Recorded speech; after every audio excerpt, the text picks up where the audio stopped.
producing not the thing. It based should on be on the tearing person down consuming it. institutions, Because if but the on person wasn't building buying our it, we wouldn't be country. making it. We are the most privileged citizens in If the you world. want to We reduce won the carbon lottery emissions, of don't buy citizenship. oil. Whoa, We should Sheree, be living up to that aspiration. I don't think we won the passing lottery on of to our children citizenship. the country that we received from our parents. Maybe it maybe is at some your point, but responsibility and mine to do I'm that. getting even more and more as leader jealous of the of Conservative Americans by Party the of day. Canada, I will Oh, give Sheree, you a you're yelling. national majority government. Millennial Gamer Thank says, you, I do Mr. care about the Charest. environment, but I won't Mr. deny there Poilievre. seems to be a lot of greenwashing happening. People feel like It's- they've lost control of their lives. It's kind of a doomsday cult, is what it Elderly feels people like, who have to be a little to bit keep heating hyperbolic, and eating. because Single moms. you see this a no lot in the longer States. afford They're sporting for their kids. the Full of amount grown of changes adults that they want to make stuck in their for parents' basement, what is not not able going to to end start up a being a family meaningful change build in home emissions equity at for all the future. is going to significantly Inflation out of harm the control country, and the at a same in 30-year Canada high, as and a well. government The that big- instead of hearing these The big one that concerns bothers tries to me about the censor whole them thing is by cracking all down the on models they population. always point to I'm do running not for Prime Minister consider to put you back in control of your life by mitigating making Canada the technologies freest or new nation on inventions earth. going forward. By Like, removing here's the a gatekeepers great anecdote. so that we can In the build more homes for our young people, 1880s, unleash or opportunity for I our think it was energy 1900, workers, there was reduce our newspapers energy saying costs how so New everyone York is can going go to where they die want from the and pollution keep of their horse home. manure. Make this the country Then that is the cars freest on became earth so you can commonplace, take and that back problem control was of your life. solved. Thank you. Thank you, Mr. Polyev. Humans are really bad about stopping a problem. We're really good at making random inventions that solve problems by accident. Problems that we already have. Yes. No one invented the car to solve horse manure problems in New York City. People invented cars because, hey, look, we can make wheels go boom. For the last 2 years, I've been It just so standing happens it here also fixes the trying horse to manure defend problem. Canadians Legit Haxor because says, I'm why not afraid invest to in say more what I believe. hydroelectric, I'm not like afraid of cancel Northern culture Ontario and or Quebec the instead of left-wing nuclear? lockdown mob. Because I you'll love kill the Canada fish. and I love Canadians. But You can also, why not always invest count in on me nuclear? to The big defend issue you with more and your family. hydroelectric is no matter how hard it gets, that you will always only know has where I so stand. much capacity. I ask that you become Eventually, you will eligible to dam vote. all of the dammable Enjoy rivers, Roman.ca and then you can't make any more and that you rank hydroelectric. It's definitely worth doing. Thank you so much. You know, for maybe welcoming all don't of us tonight. eliminate every population of fish, but you're going to Thank see a you, lot of. candidates, very much. That's the It thing. was a challenging When you get too format, deep but I into the think that environmental debate, we you did have well. hurdles I at just every want turn. everybody to know Like, oh, I that want to you will develop all more be the band. hydroelectric. We're Well, getting but you the can't band because you'll back kill the together fish. again How on about May solar panels? 25th Oh, in it's Laval, Quebec affecting for the migration French of debate. birds. You know, You can it seems all like there's tune no into winning. that as well. No, personally, I don't really see an issue on behalf with of nuclear myself, because I if you look at modern nuclear designs like thorium for, reactors, a superb they're debate tonight and a completely exchange of safe. ideas. They literally, good, if passionate run and operated debate properly, is the cannot lifeblood of good possibly have a democracy. meltdown Thank you all or a very much, radiation ladies and discharge. gentlemen. That is The amount tonight's of waste produced is negligible, and like the actual volume of waste is negligible, and the energy produced is really high. They make a lot of energy. Debate's over.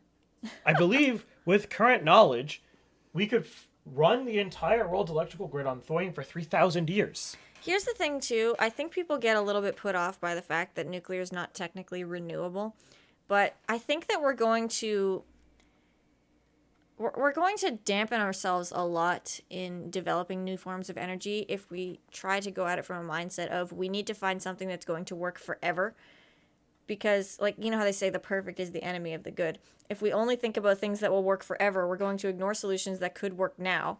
Oh, yep. Let's not do autoplay. Hang on. The prime saying that people have all the time here is, that is applicable here is the enemy, perfect is the enemy of the good. There is no perfect solution to climate, to energy, to any of these problems, but there is good solutions.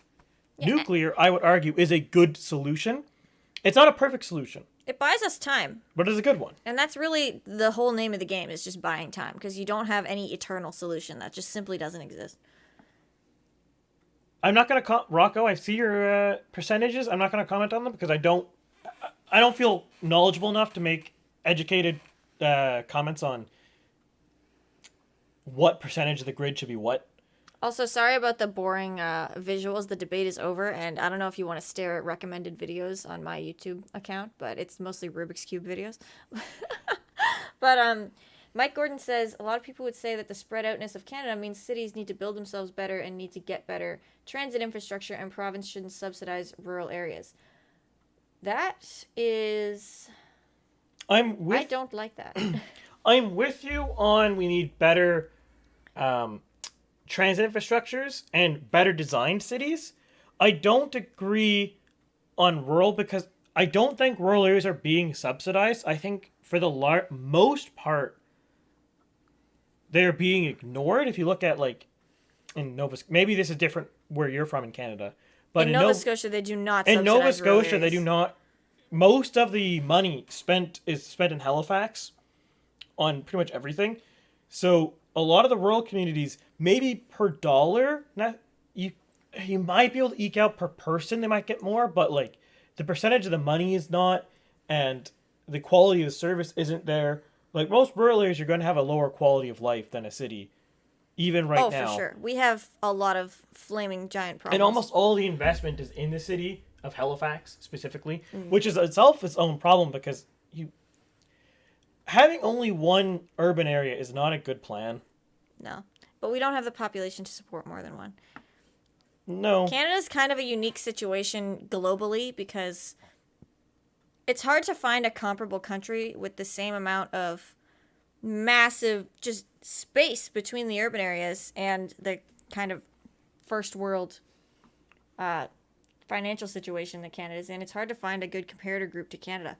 But I would say that, because Mike, correct me if I'm wrong, but what you're saying sounds like encouraging a lot of urbanization and kind of abandoning rural areas, which I don't think would work in Canada. And I also don't think it's an admirable goal, because urbanization culturally, I don't think has had very good results. And I think that it's led to a lot of the cultural issues that we're facing right now. I will also say, to circle back to something I discussed earlier, I think urbanization is also part of the reason birth rates are reducing, because if you're living in apartments or condos, which are quite small, people are less willing culturally to have kids because there's less space, there's more, you feel more vulnerable because you have a bunch of neighbors that you don't know around you, so you're not as comfortable there.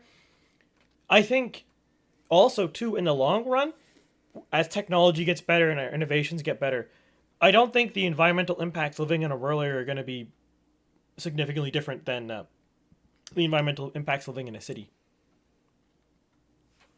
Yeah, I mean, it's worth noting, too, that, like I said, how urbanization creates cultural issues. It creates, like, issues of human flourishing.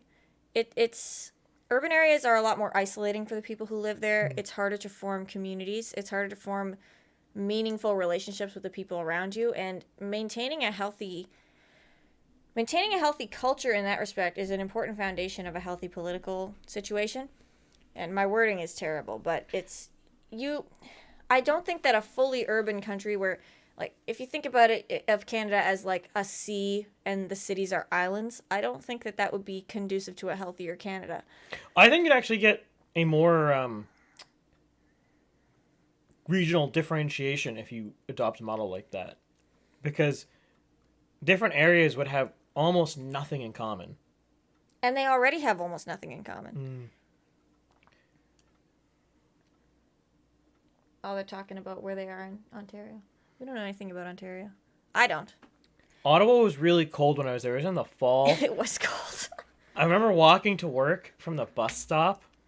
And to context here, the bus stop to the office I was working at was 100 meters. And I would be freezing because it was like minus like 27 or something in like with a wind chill. With a wind chill in like December. And you got to keep in mind, we're from Nova Scotia. Nova Scotia does not get that cold. If it gets minus 20, they turn off the schools. They shut down the schools. Yeah, it's if it just gets too cold, they shut the schools down. So walking to work in minus 26 was like, ugh. And getting on the buses that weren't heated. Oh. No. By the way, I'm sorry, I need to interrupt. Speaking about improving transit, I have never seen a transit system as bad as Ottawa's. The trains were good. The buses were the worst I've ever seen in my life. I can't believe I would find a place that was worse than Halifax for transit buses. There was one funny moment, though, fortunately enough, actually, where I was commuting, the buses were so crowded that you got heated by just the presence of bodies, even though the buses weren't heated, because the bus driver would open the door and look at you and be like, if you can squeeze in. Yeah. Mike says he's got the 200 character comment limit, but he's lived in rural New Brunswick all his life. He's traveled all around it. The amount of money that goes into the roads and the electric grid definitely doesn't get paid by rural New Brunswick. I don't know how the payment structure works in Nova Scotia, but I know that the electric grid is like on par with Iran, and the roads are the worst I've ever seen them. So I think there might just not be any money happening.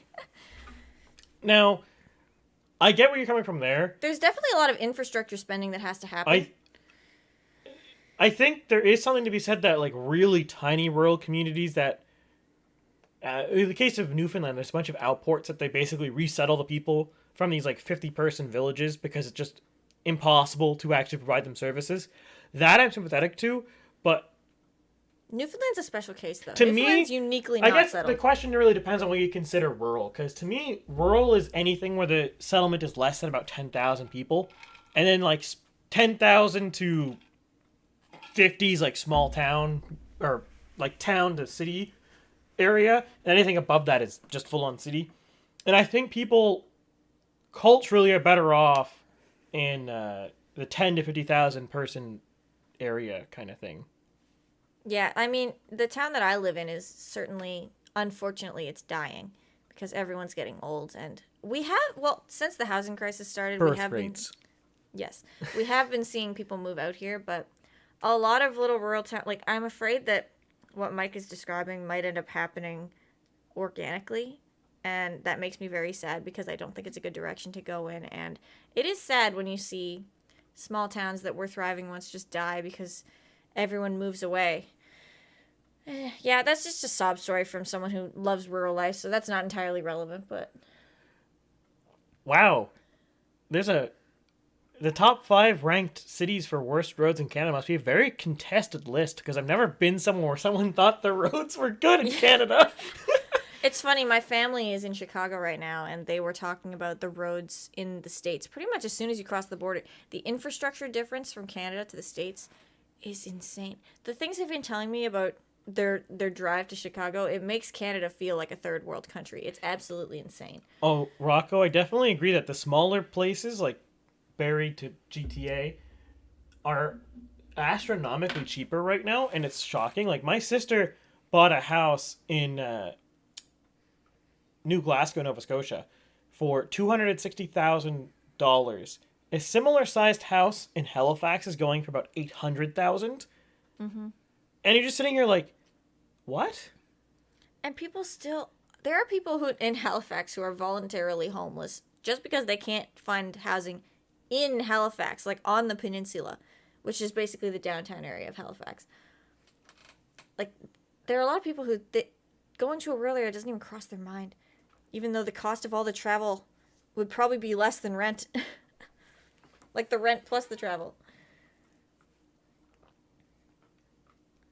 I have a lot of opinions about housing within Canada as well, especially being a university student still, because you'll get, oh my goodness, this is my biggest pet peeve. You will get students who come here from Ontario or BC, and they will come to Nova Scotia, and they will complain about the rent, and they will advocate for garbage like rent controls, when part of the reason that rent is so high and housing is so difficult to find is because demand outstrips supply. And oh boy, you coming here from BC to go to school in Nova Scotia, aren't you part of the problem? But I digress. Yeah, in that regard, Mike, I think we're probably on a similar wavelength. I think cities that we currently have can be improved largely in the design phase, because we, as Canada, most of our cities really grew up in the last 70 years, and we suffered really heavily from a bunch of really dumb civic and civil engineers in like the 50s and 60s who designed every single city to only function with cars. So everyone living in a city, unless you're living in a city that pre-existed the last 70 years, you basically can't function at city without a car. And it's just such bad design city-wise, because you lose all of the benefits of a city, economically speaking, or not economically speaking, like transport-wise. And then you give all of the malices of living in a rural area. So, like, I don't even understand what the point of living in a car mobile city is. Yeah, it's kind of weird. What's the point of that? Halifax is a weird in-between size where it's definitely a city, but it's too small to warrant like a subway system. It's also built on granite, so... That's irrelevant. But, no, it's too small to warrant like a built-in transit system, so it just has buses and weird roads with strange intersections. But Halifax kind of suffers from an opposite problem where it's too old, so it's built on the foundation of an old city that wasn't really thought out and just kind of grew. Yeah, the one thing we have going for us now is the modern civil engineers have learned from the dumbness of the 60s era civil engineers. And we're no longer designing cities that are only function with cars. Yeah, I don't know, maybe I'm just defensive as a rural person, but yes. I think that I'm definitely defensive as a rural person, especially being a university student, because there seems to be a lot of cultural devaluing of living rural. A lot of people are kind of stuck in this paradigm that life is somehow better or more worthwhile in an urban area. or like it's hard to explain, and I think it's just mostly me being emotional because I've been on the defensive about living in a rural area my entire school career, so maybe I should just stop talking. Yeah, so legit hack source, I think that is one of the things that people don't want to talk about with housing, especially frankly on the right of the aisle.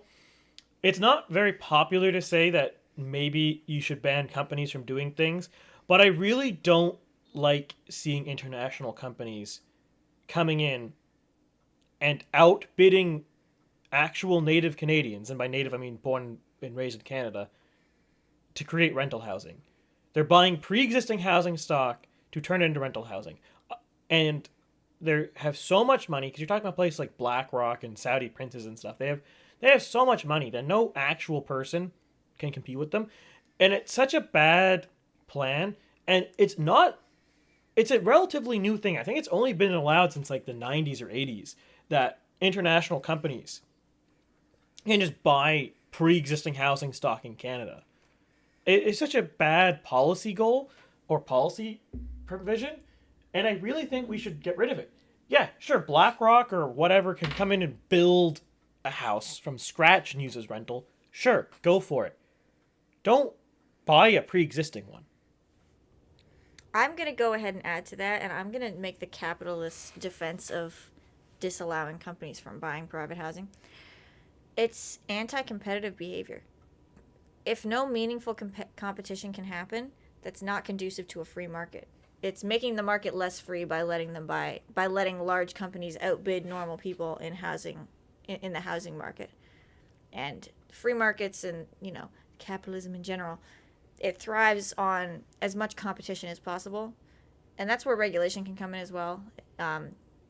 Regulating anti-competitive practices. That's why monopolies are bad, etc. But I don't think that the right needs to shy away from that because, freedom is important, but, and that's a terrible way to start a sentence. Freedom is important, but you know what I'm saying. It's when you're creating an anti-competitive practice, you're actually not infringing, but you're making the market less free. Mm-hmm. And that's just going to hurt everything. So I don't think that the right needs to shy away from that argument because I don't think it goes against anything that we're arguing for. No, but I think a lot of people in politics in the right don't want to talk about it because a lot of politicians don't actually know anything at all, period.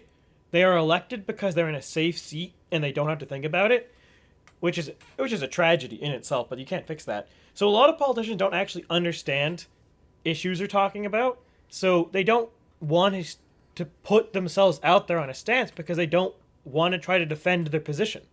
They think it might be, oh, this sounds left-wing, I don't want to touch it. Well, no, it's not really a left-wing thing, saying giant trillion-dollar hedge funds like BlackRock should be able to buy pre-existing housing in Canada and turn it into rental housing. Yeah, and some guy makes a good point. It can easily become a cartel when it's a government partnership. I mean, yeah, a lot of government, or when you get big enough and monopolistic enough, it becomes a cartel situation. Oh, you could even argue that BlackRock is already a cartel because they have promises from the U.S. government that if they at the risk of going bankrupt, they'll bail them out. So BlackRock has no incentive as a company to not just YOLO invest because the U.S. government said they're too big to fail.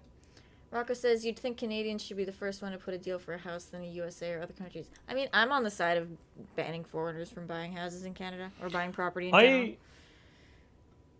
really don't see why it's necessary to allow foreigners to have vacation homes in Canada. Permanent vacation homes. Yeah, I mean, you see if they want to move here, go for it. But I don't see why we need to allow some Chinese or Saudi or European billionaire or U.S. billionaire to have a vacation home on Lake Ontario. Yeah, Mike says he gets most of his information from YouTube, so grain of salt. But he's heard that many European cities knock down cities for the car and then manage to fix it. Many U.S. Canadian cities knock down cities as well. They just haven't fixed it. I'm not 100% sure what that means. Yeah, no, I know what you mean, Mike. And you're right, or at least I've probably watched similar YouTube videos to you in that regard. And it looks like a lot of European cities, particularly in the Netherlands, are doing a good job with that. Lesser extent places like London are doing an okay job, at least better than Canadian cities. But our cities in North America largely they need to catch up on that. Some guy wants to know if there's a legal distinction between buying property and buying a home. There is not. If so, it can be limited to residents. There is not, as far as I know. However, I don't see a problem with completely banning foreigners from buying property in Canada in general. Maybe if they're buying it to run a business, fine, you could discuss that, but I don't think it would be detrimental to Canada to just, at least temporarily, to just completely disallow foreigners from buying property in Canada. Rocco says, I'm not saying banning them, just should be less ones buying homes. Yeah, I mean, I am saying ban them.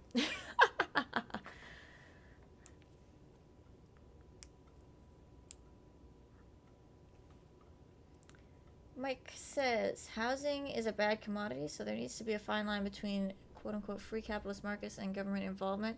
I use government loosely and not specifically feds or provinces. I think that's a big misconception when people talk about, like, quote-unquote, like, capitalist markets, is that a free market means no regulations at all. Because a free market needs regulations to maintain competition. Yeah, I think people do, I blame education for this, do confuse that, because a free market is as much a government or a societal construct as, like, for communism is, because you can't actually have a completely free market if you don't have any levers of government touching it. Just a really easy example here. To have a free market, consumers have to have information to know what they're buying. But if companies are actively lying to you, you can't know. You can't make an informed choice. So you need regulations there to stop companies from actively lying to their customers. Mm-hmm. So there always has to be government involvement in it, or else it can't be a free market. But there's a line where it runs too much. And I think you're right. I think housing, it's very quick. There's a very, very, very, very low limit in housing for allowing companies or even really private individuals from buying housing and turning it into rental. I don't think it's entirely should be banned, but I really don't think you should be allowed to, what's the word for it? I'm not sure how I would do this policy-wise, but it does not sit right to me that a company like BlackRock can outbid a Canadian $100,000 on a home and then turn it into rental housing. What you could do, potentially, is introduce a transaction tax only applicable when a company is buying a property. So, for example, if an individual buys a property, they just buy it for the price of the property. That's not going to stop BlackRock. Fair, I guess. But then you get the problem. Well, that's another issue where you get these gigantic monopolies or these companies that are just way too big. And I'm not usually a huge fan of, like, going in and manually breaking up a company, but there's definitely a point where companies do get too big and they have too much power. The problem is a lot of these companies like BlackRock are only so big because the government, and particularly the U.S., won't let them go bankrupt. That's the thing, too. A lot of politicians are complete cowards when it comes to recessions. This is a pretty hot take, probably. We need to let more companies go bankrupt in recessions. Yeah, some guy says less government in general. That's exactly what I'm not talking about letting, like, a mom and pop store go bankrupt during COVID. But I mean, like, during the 2008 recession, they're talking about, like, we can't let these big banks go bankrupt. No, fucking let them go bankrupt. Yeah, let them go. Let them fucking die. Don't let the people, like, the government should guarantee the savings accounts of people so that people don't crash the economy with bank runs. But the bank itself shouldn't be guaranteed. No. Any business should be capable of dying. Because if you don't let a business die, you actually break capitalism if you don't let a company risk dying, because then they do not have, you've destroyed the profit incentive, because then their only goal is profit and they have no risk. Yeah. In other words, you've privatized profits and socialized losses. You've broken capitalism. Yeah, capitalism or a free market system, because fun fact, capitalism is a derogatory term founded by communists. But anyway, But I'll wear it. I don't care. But you need competition. Competition is the fundamental value of capitalism. Without competition, without the risk of failure, it doesn't work. And so the fact that any company could just be safe from failing is ridiculous. The only time I would argue in favor of bailouts is in situations like COVID lockdowns where the government is personally closing your business. But that's a completely different situation. I will also say there is one other circumstance too. If we flash back to 2020 and the often forgot Saudi-Russia oil war, that would also be a time where government bailout is acceptable because it's not the oil company's fault that Saudi Arabia decides to vastly overproduce oil to bankrupt oil companies outside of Saudi Arabia. That's not their fault. But if the oil company goes bankrupt because they spent too much money, then yes, let the oil company go bankrupt. I want to just go back up here because Rocco mentioned that the answer to fixing housing is less tax, less red tape. Foreigners should be less when buying houses. Red tape is a gigantic issue because the housing problem is fundamentally a supply problem. Yeah. Because it is so difficult to build new developments. And in cities like Halifax, say that you're a developer and you want to build a condo building. For some reason that I can't really understand, for the same footprint of a building, you're really discouraged from making it more dense in units. And I don't remember why that is, and I forget where I heard this. I think it was in a newspaper somewhere, but they talked about how it's easier to build a condo building with fewer units than it is on the same footprint to build it with more unit dense, which would obviously create more housing. And I can't understand the reasoning behind that. Mike says, from a theoretical capitalist perspective, housing does not behave like a normal commodity. So if you're going to distribute housing via the market, then you need regulations. Or the market hurts. Yes. Every market needs regulations, and You housing are- is not a normal commodity. You are completely right here. Housing and land are not capitalist markets. They're not free. They're not capital markets because you don't. Houses, you can make a house technically, but you don't make land.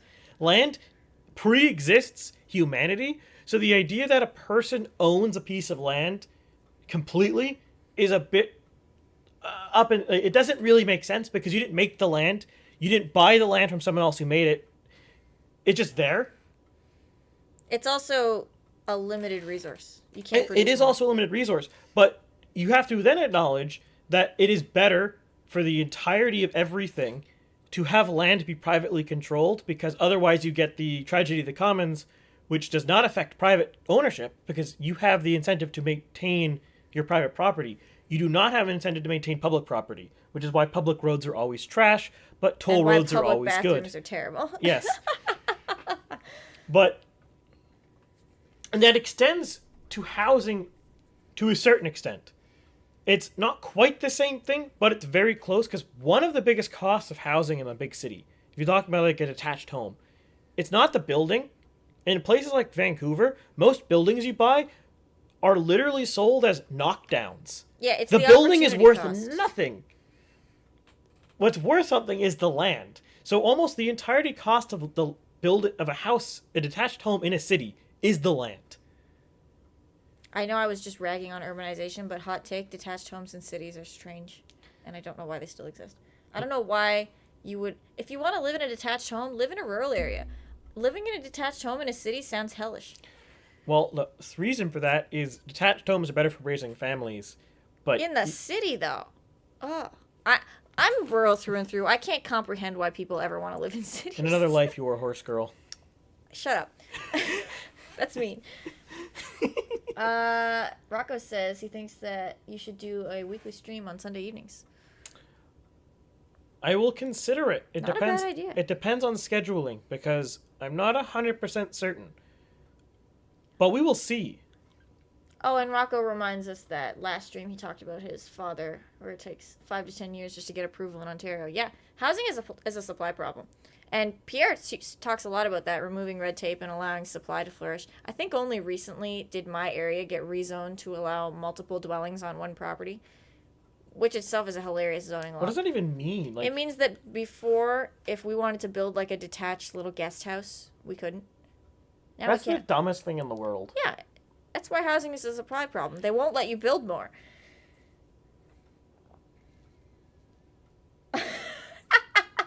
Oh, legit hack source. That hurts, but you're right. Oh, that's too real. Go to a rural area.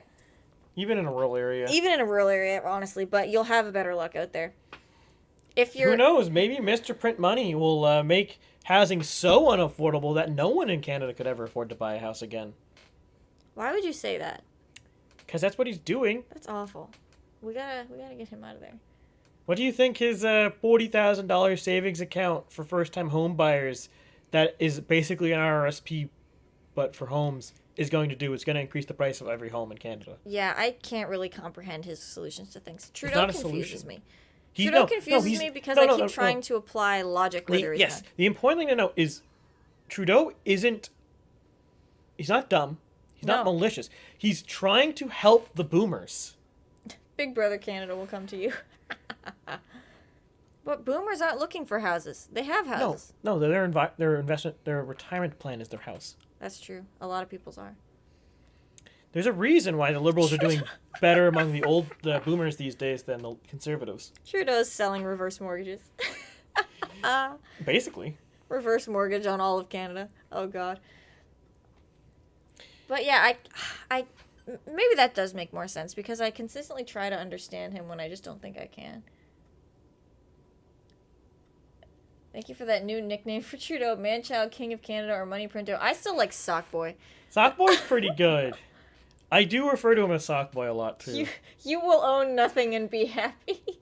Sorry, my tinfoil hat's getting a little tight. Mine too, PF, Hey, honestly. didn't you see, PF, in the media that apparently the World Economic Forum is a conspiracy theory, even though it's literally an organization that exists and says all of these things and has a manifesto, and all the rich people in the world go to it. Well, not all of them, a lot of them. It's a conspiracy theory, though. I'm sorry, I'm laughing at legit hack source's comment. His hair's not even keeping up. It's turning gray. I'm sorry, what were you saying? Oh, I was just making fun of the media for calling people who talk about the World Economic Forum a conspiracy theory. Now you could argue... Conspiracy theorists rise up, okay? We've Like, been right so many times. The only thing I could accept is maybe you might be skeptical that people will actually do anything the World Economic Forum says. Okay, fair enough. That doesn't make it a conspiracy theory. It actually exists and it actually says these things. You can contest whether it's relevant, but it exists and says these things.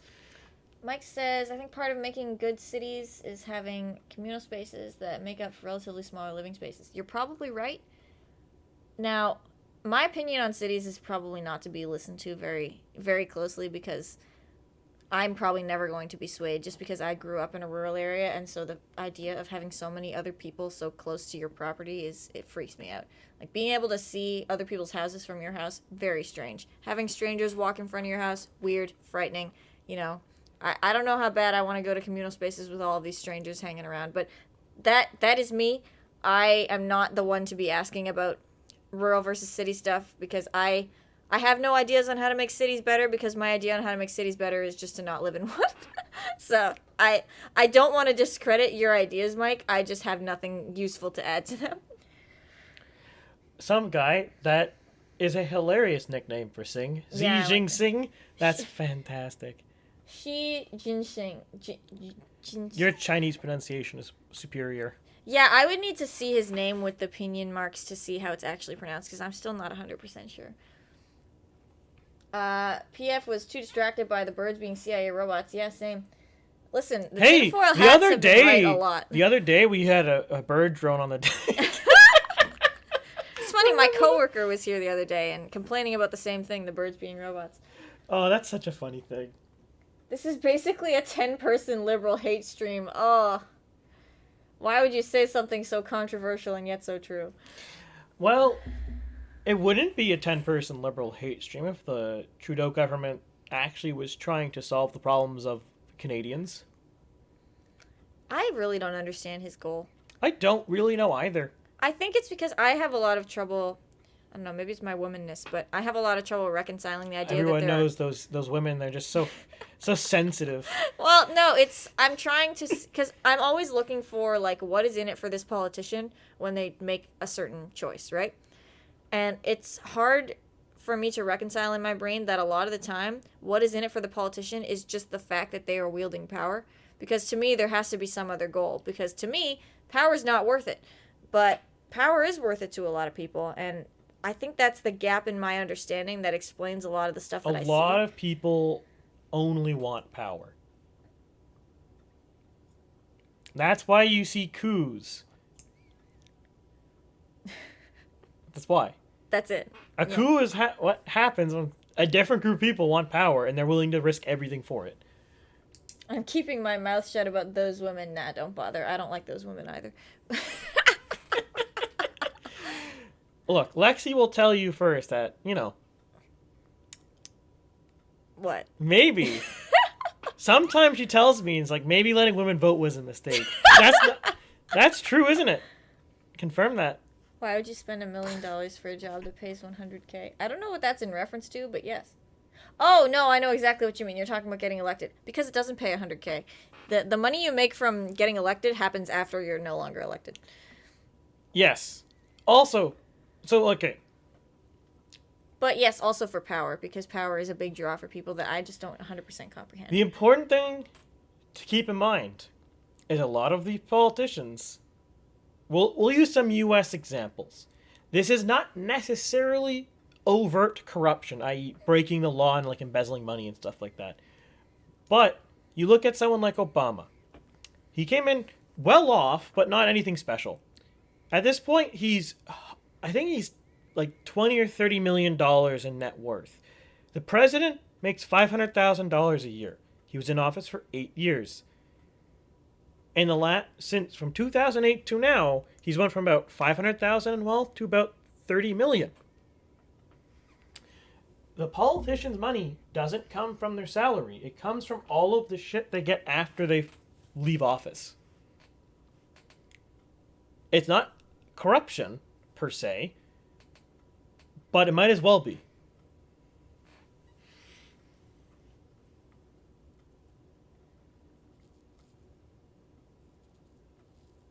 Can we talk about user RM comments sitting on screen from the debate screen? What did he say?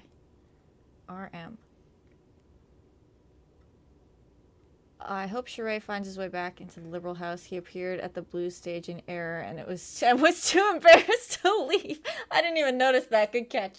Good catch, legit Haxors.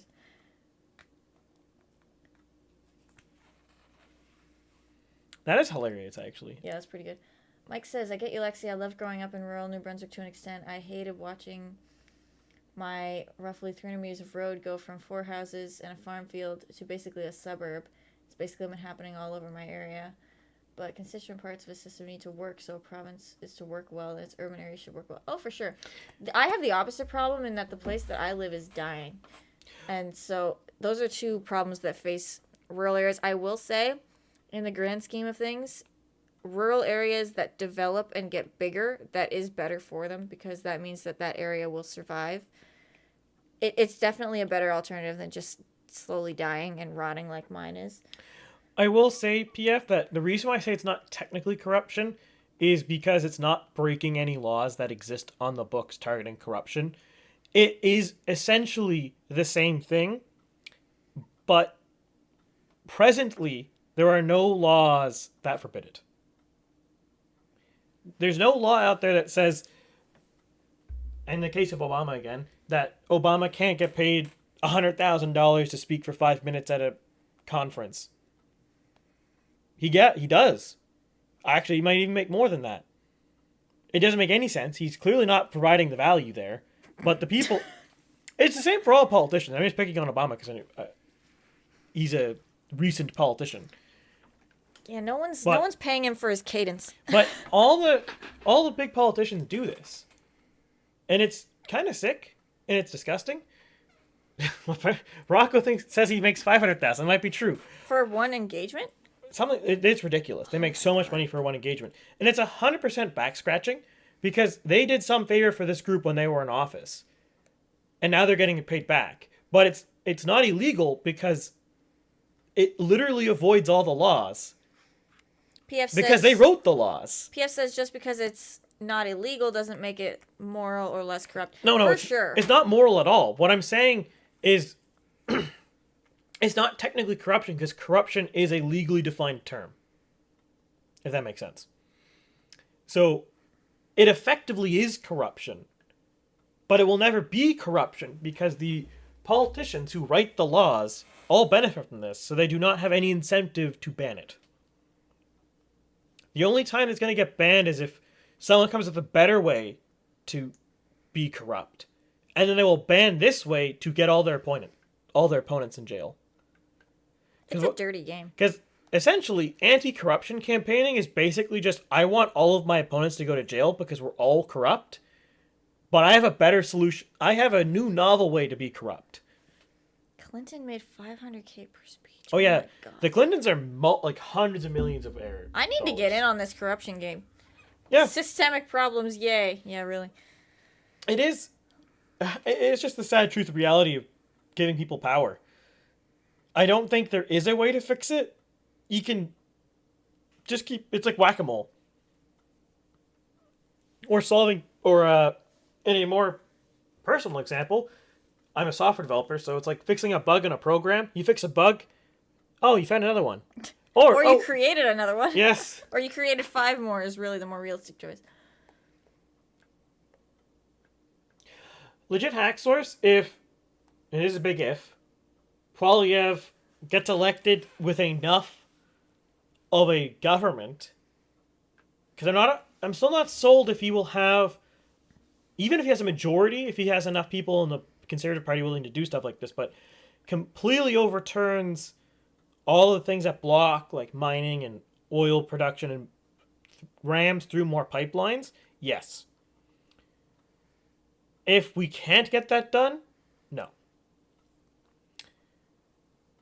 Now, at the same hook, in the Ontario car manufacturers probably won't be very happy about that because they don't like it when the Canadian dollar appreciates.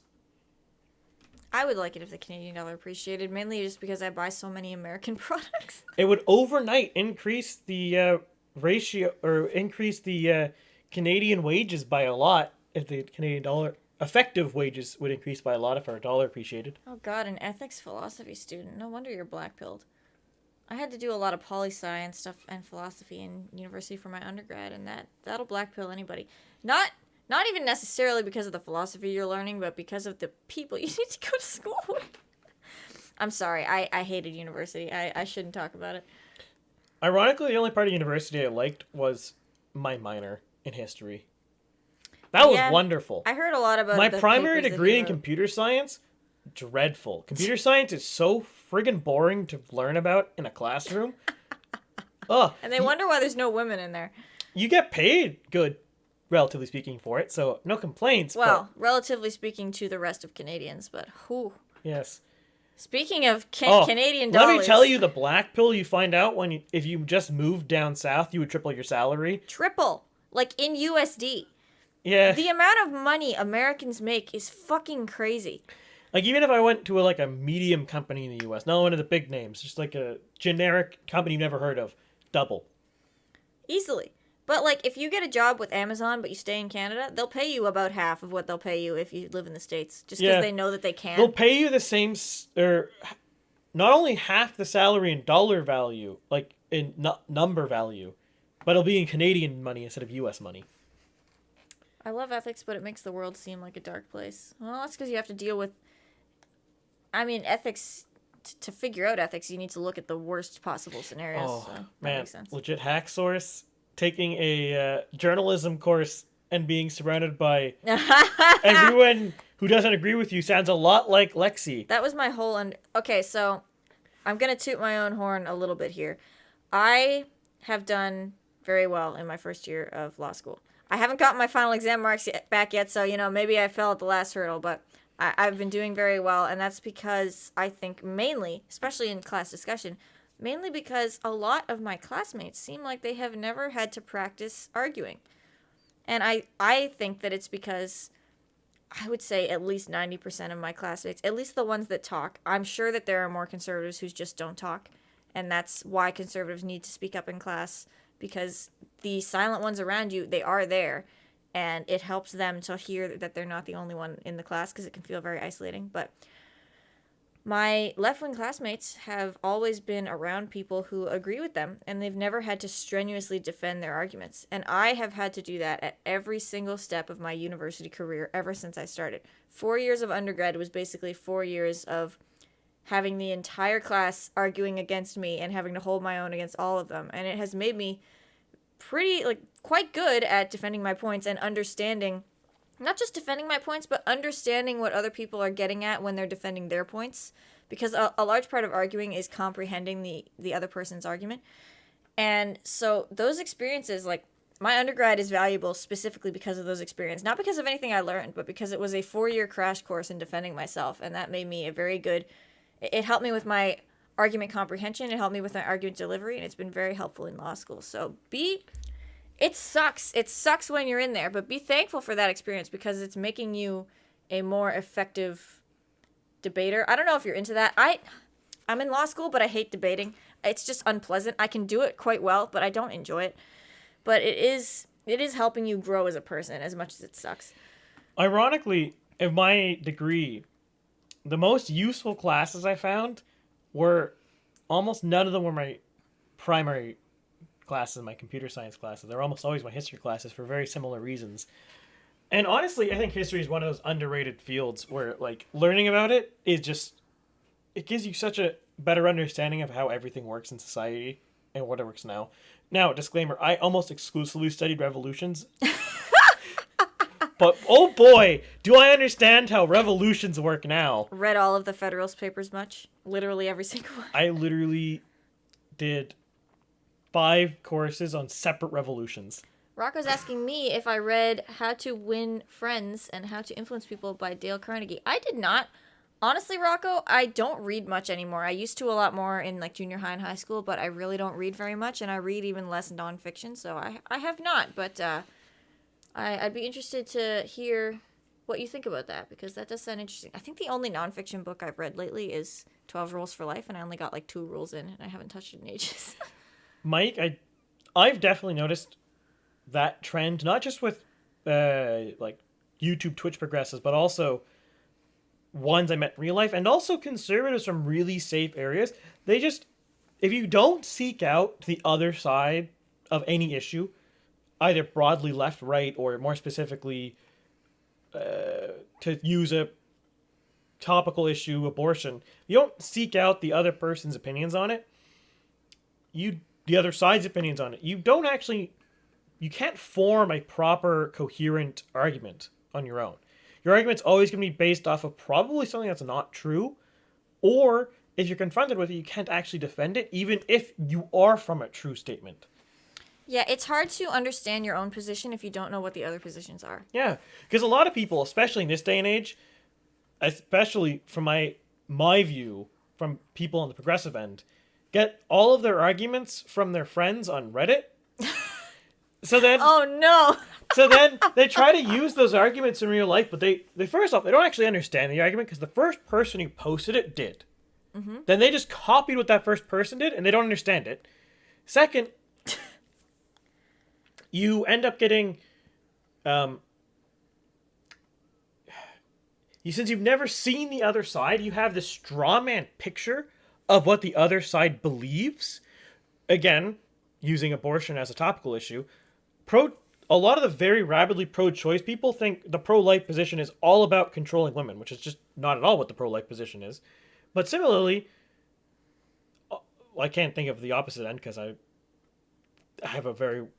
understand both sides very well. Yeah, it's hard to straw man an argument that you already know. Yeah, but there is the opposite end as well for other issues. I can't think of them off the top of my head, but that doesn't mean they don't exist. Yeah. I'm just not a dictionary.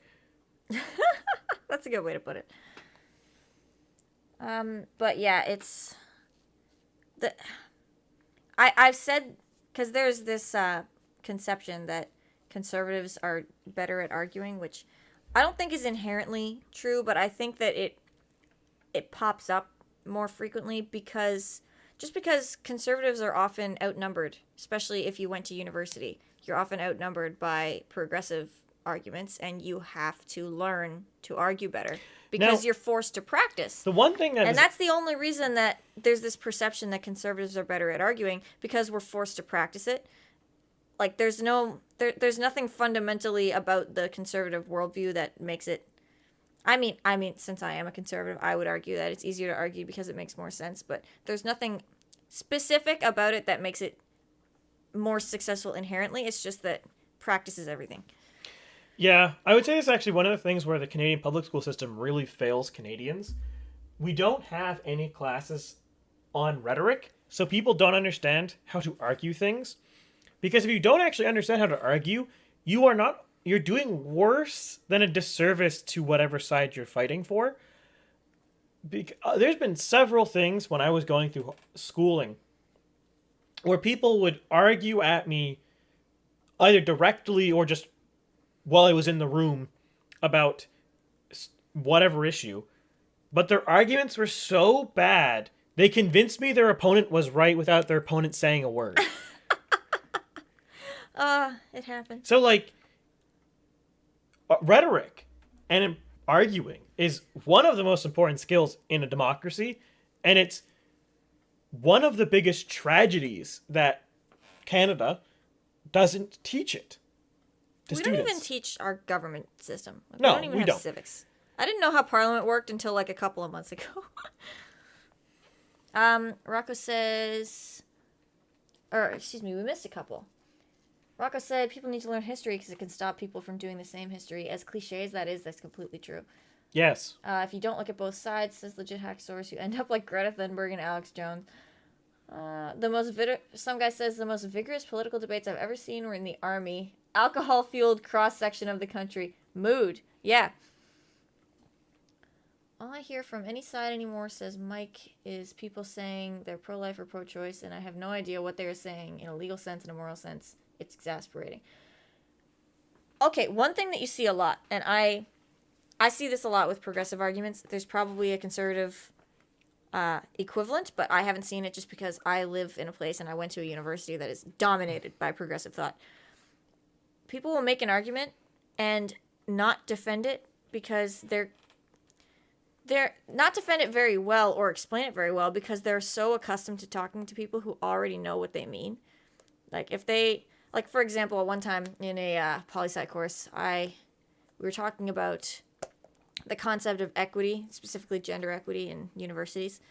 And I was the one person saying, yeah, dumb goal, because I asked the teacher asked the professor if equity is, man, what did I say? I'm forgetting it now, but I was basically saying equity is it's equality of outcome and not equality of opportunity. And she said, yeah, that's a good way to describe it. And I said, oh, that's a shit idea. And the whole class was flabbergasted. And I kept getting other girls in the class saying, well, it's important. Representation is so important. So we need to get more women into university teaching jobs. And I'm like, I'm not convinced that representation is that important. And they didn't know what to do. Because if you deny the basic premise that their whole argument is based on, they don't really know how to defend their argument because they're so accustomed to people that they speak to automatically assuming that their basic premise is true. And when if you just simply say, no, I don't agree, they don't really know what to do. And so you get a situation where you have people who aren't prepared to argue their point because they haven't really had to explain it before and they haven't had to start from the bare basics, which is something that conservatives have to do all the time because you have to kind of work your way into your argument. And I don't know. Like I said, my whole university experience was a crash course in debating just through trial by practice. I will say, Rocco, that debate through Discord, interesting idea. I'm going to shelve that for now until I have, what's the word for this? A larger audience, because I feel like right now it's not going to be much of a debate because it seems most of us seem to agree on most things. Yeah, Rocco, I'm sorry. I wasn't ignoring your comments. I got sidetracked. Legit hack source. So the thing with civics and career studies, I'm not really sure what Ontario career studies entails, so unclear there. But regarding something like civics or even rhetoric, is you really need good teachers for this. These aren't like math courses where you can just be like, okay, 1 + 1 is 2, 2 + 2 is 4. the integral of dx is x plus c. Like, you can't just say that. Like, he's already lost me, by the way. I went to law school so I wouldn't have to do math. like, you can't just point to these things and people know them, because it's so boring. Civics is really, really boring if you just say it like that. If you just, it's same thing with history too. If you just teach history as, in the War of 1812, the U.S. as under President James Madison declared war on Canada, well, the United Kingdom, to invade Canada. And they got defeated in a couple of battles, and the British got defeated in a couple of battles, and it was a white peace. That's boring. No one cares. It's stupid. That said, if you have a good teacher teaching it who can really impress upon people the importance and the interest, it suddenly takes an F-tier class and turns it into an A-tier class. And it's really important. The tragedy of how our education system is set up is because it's so heavily stuck in seniority, and you can't abolish teachers' unions. Hot take of the evening. You can't get good teachers into positions quickly. It takes forever, and oftentimes by the time they get into the positions, they're jaded. And you also can't fire the bad teachers. Rocco wants to know whose decision it was to do streams for the conservative leadership debate. That was all him. Yeah, this is my idea. I wanted to add a new type of content to this that I thought would be interesting, people might like. We're really glad that you do like it, because he was planning on streaming it all by himself, and then he asked me if I would join him because talking to yourself on stream kind of sucks. So I think streams like this are more fun when there's another person to interact with. Yeah, for sure. Because it also means that the streaming can talk about things without necessarily needing chat to continually ask questions about stuff. Because me and Lexie can go off on a tangent about something. Oh boy, can we ever. But if it was just me, if you guys weren't asking questions, I'd just be standing here being like... You can't see my face, but it's like that... You know that one scene from Pulp Fiction where Vincent Vega's like, what's going on? That was my face. Oh my lord. Oh, Mike says, I understand what you're saying, Lexie. What I was thinking is that there might have used to be a meaning to pro-choice and pro-life, but it's been used as shorthand for so long. Yeah, Mike, I'm not going to lie, I went off on a total tangent answering that question, but you are correct. I don't really want to launch into a full abortion debate right now because that would kind of derail the stream. But I do understand what you mean. It's not as... Especially...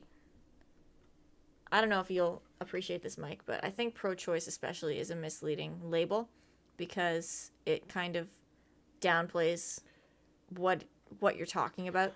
Pro-life, of course, has the opposite problem where it's kind of like a bad polling question where it's, pro-choice or pro-life. Well, if you're not pro-life, then that means you're anti-life. That's inherently bad. It has that problem too, but it's a toxic debate to start with, so I don't even know how to begin with that. The big problem I find with that is the pro-choice side is a lot of different positions at the same time. And if you actually go through and talk to someone about it and dissect their views, every single person is different. They all have a different line, so it's not a coherent, you can't point that this is the position. It's a very broad swath of position. Yeah, it's not one homogenous side. Yeah. What is he saying? Oh, Rocco suggests using a webcam. Setup is kind of scuffed. I don't think that would work. Not at least right now. That would also require buying a webcam. Yeah, the webcam I have, I got just to take the LSAT. It's not quality. The only webcam I own is from 2003, and it has the pixel density. I think it records in 320p. Yeah, good stuff. Rocco says, "Oh, sorry, I'm getting ahead of myself here." Legit Hastor says, feels like he's both pro-choice unless it's in the third trimester. I mean, I think that the mistake that's made is that there's only two options, and that only one option is morally, it's a moral question, and the moral question is going to differ depending on who you speak to. And I don't think any one side without making a hardline moral stance or like a hardline religious stance, like there are varying degrees of opinions that are all like there's various valid points that you can be. Now, Chris is gonna look at me funny for saying that because I know what his opinions are, but the thing is that it's not a one side or the other debate. There's nuance in there that isn't captured by the pro-choice versus pro-life dichotomy. Like, for example, there are pro-choice people who would put a term limit on abortions. There are pro-choice people who would have abortions up until birth and even after. And there are pro-life people who support abortions in certain circumstances and vice versa. Like, it's too nuanced to be represented by a binary naming convention.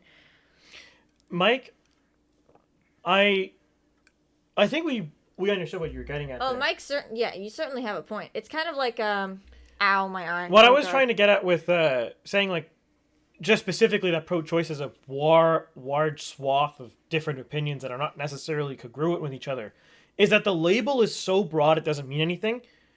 And a lot of things like that in politics are true. Like, another example, quote-unquote pro-gun control positions, it's such a broad position that what does that even mean? Because you can be pro-gun control in that you don't think people should have nukes. That is technically a pro-gun control position, or at least pro-arms control. Or you could be like, no one should have any weapon at all. Those are both technically pro-arms control, if we want to get more broad. Yeah, political debate especially has devolved into this kind of buzzword politics situation where if something can't be summarized in a tweet, then people aren't going to care about it, so everything needs to be shortened down, and it's not healthy for debate at all, and it's not healthy for understanding at all, because things are not a lot of issues, most issues you can't reduce to a soundbite, and you can't reduce to a Bristol board sign to wave around at a protest. Like, it just doesn't work that way. Yep. But that's not a hot take, and it's very obvious. Yeah, that's a point, Mike.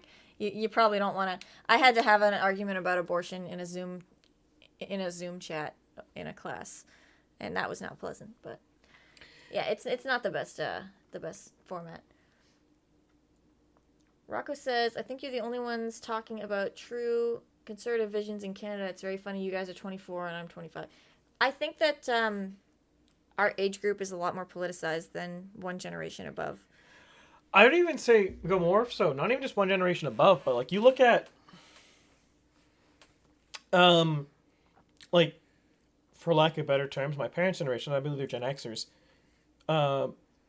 That generation of people have no strong opinions about anything. I've never met someone of their age group who has really strong opinions about anything. You know what it is? I think in the time that they were paying attention, there weren't very many, like, emotionally strong issues being debated at the time, because it all comes down to what, you have strong opinions on what engages you emotionally the most. Nobody has that strong opinions on tax policy unless tax policy is an emotional topic for them, And I don't think that there was any topic in our parents' youth that was emotionally, what would you say?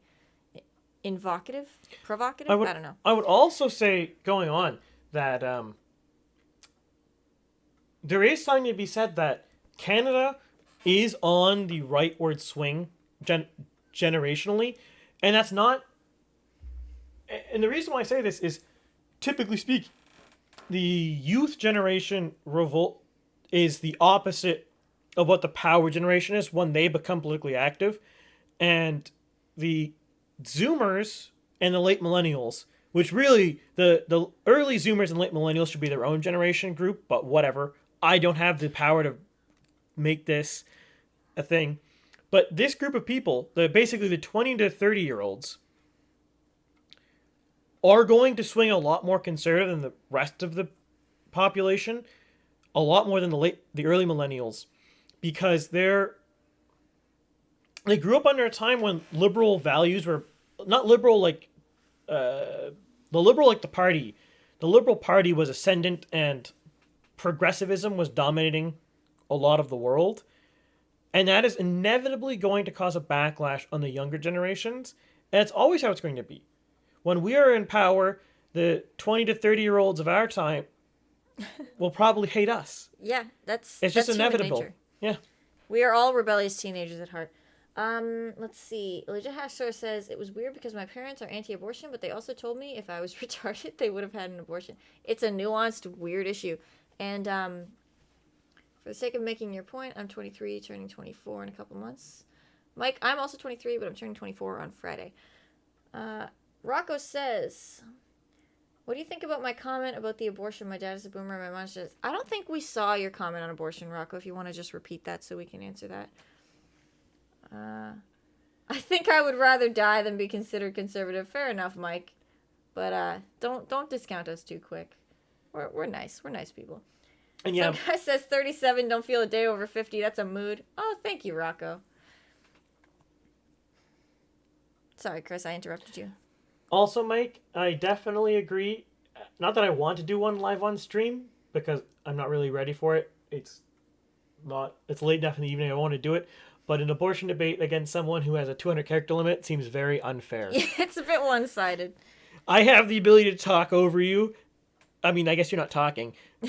Exactly, so you can talk over him. Yeah. Thank you, Mike. That's very nice of you. That's nice of you guys.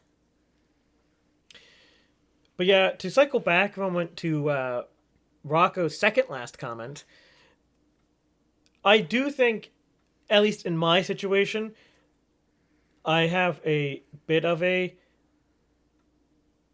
advantage when someone's talking about conservative visions, because I'm very much an idea person, not necessarily an implementation guy, but I have all the ideas in the world, and Lexie knows it, and she always like, no, Chris, your idea is really stupid. He saw me roll my eyes, that's why he said that.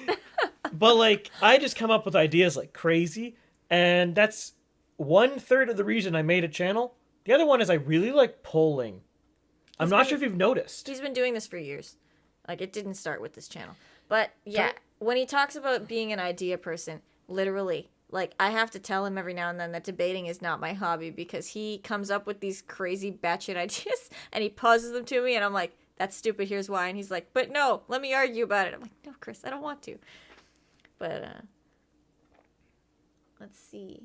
That's why you have to start a Discord and have a chat. I feel like Trudeau doesn't need all 200 characters. Legit Haxer says, I want to see Lexie do a video on why the NDP are the greatest party to ever exist. Why? Why would you put me through that? I think you'd rather chew chalkboard. Chalkboard? Chew chalkboard. All right, you heard going me. with it. Rocco says, what do you think of my conservation visions? I'm sorry, Rocco. I don't remember what those were. You might have No, to I know what he was getting at. Oh, okay, So, okay. I think on most accounts, I'm in broad agreement with you on a lot of the comments that at least come to mind. Oh, right. You comment on videos. See, Chris sees stuff that I don't see. Also in chat. Yeah. He's had a couple takes in chat. So, like, I think we're broadly in agreement on a lot of things. I think the dirty secret about politics in general, left, right, is bullshit. Completely. Hot takes. And it is used by people like Trudeau to obfuscate the debate so that they don't actually have to justify themselves and discuss things. Because in the end of the day, if you actually talk to people, real human beings, face to face, about issues, most people agree on most solutions. What happens, you see this a lot in the US, is there's like maybe 20% of issues that wedge people, and politics only focuses... I'm sorry. Legit exorcist, just like gender, politics is a spectrum. Spicy. But, what was I saying? About 20% of things in politics, roughly speaking, are like the actual wedges that people talk about. Things are like abortions, firearms, healthcare. But you look at things like housing, like the economy, most people broadly agree on things that make sense. Even something like abortion, you have the extreme positions of completely banned or no restrictions at all. But most people, if you actually talk to them, sit somewhere in the middle. Yeah, and speaking of that, Rocco says that He is pro-life, but if the woman or the baby could die, 100% for abortion to save life. That's about his views. So here's something that I feel like doesn't get pointed out enough in this debate. So oftentimes, like when you talk about a medically necessary abortion, like either, first off, this is a situation where there is no possibility that the baby survives. Either both the mother and the baby die or the baby dies. It's a terrible situation.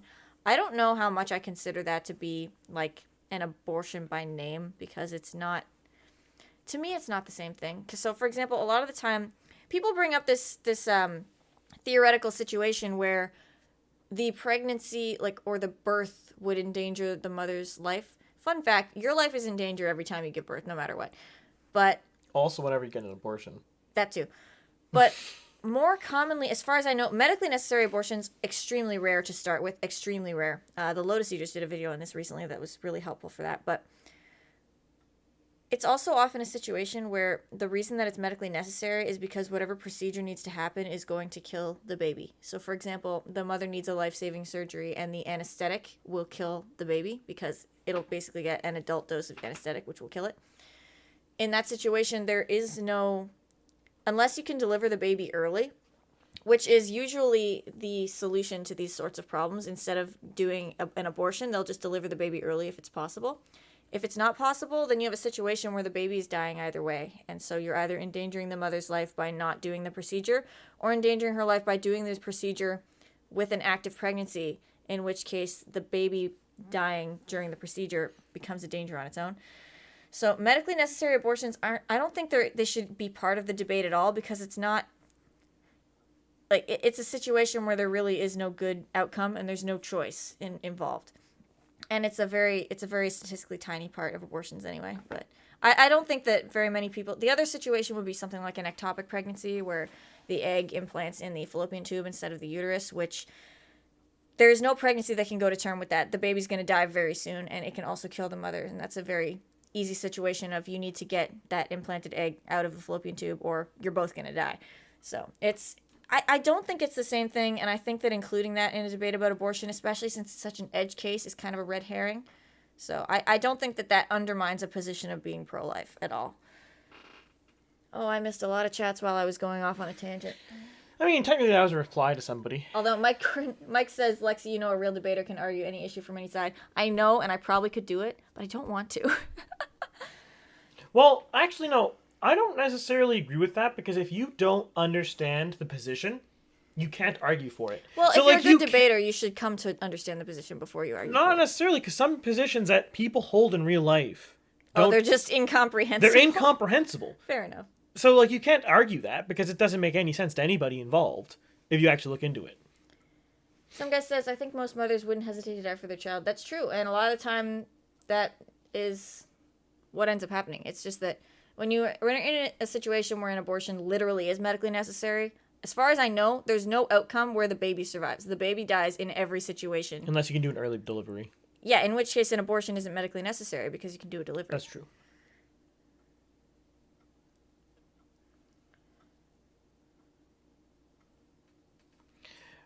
The case of rape, Rocco, is very tricky. I don't know.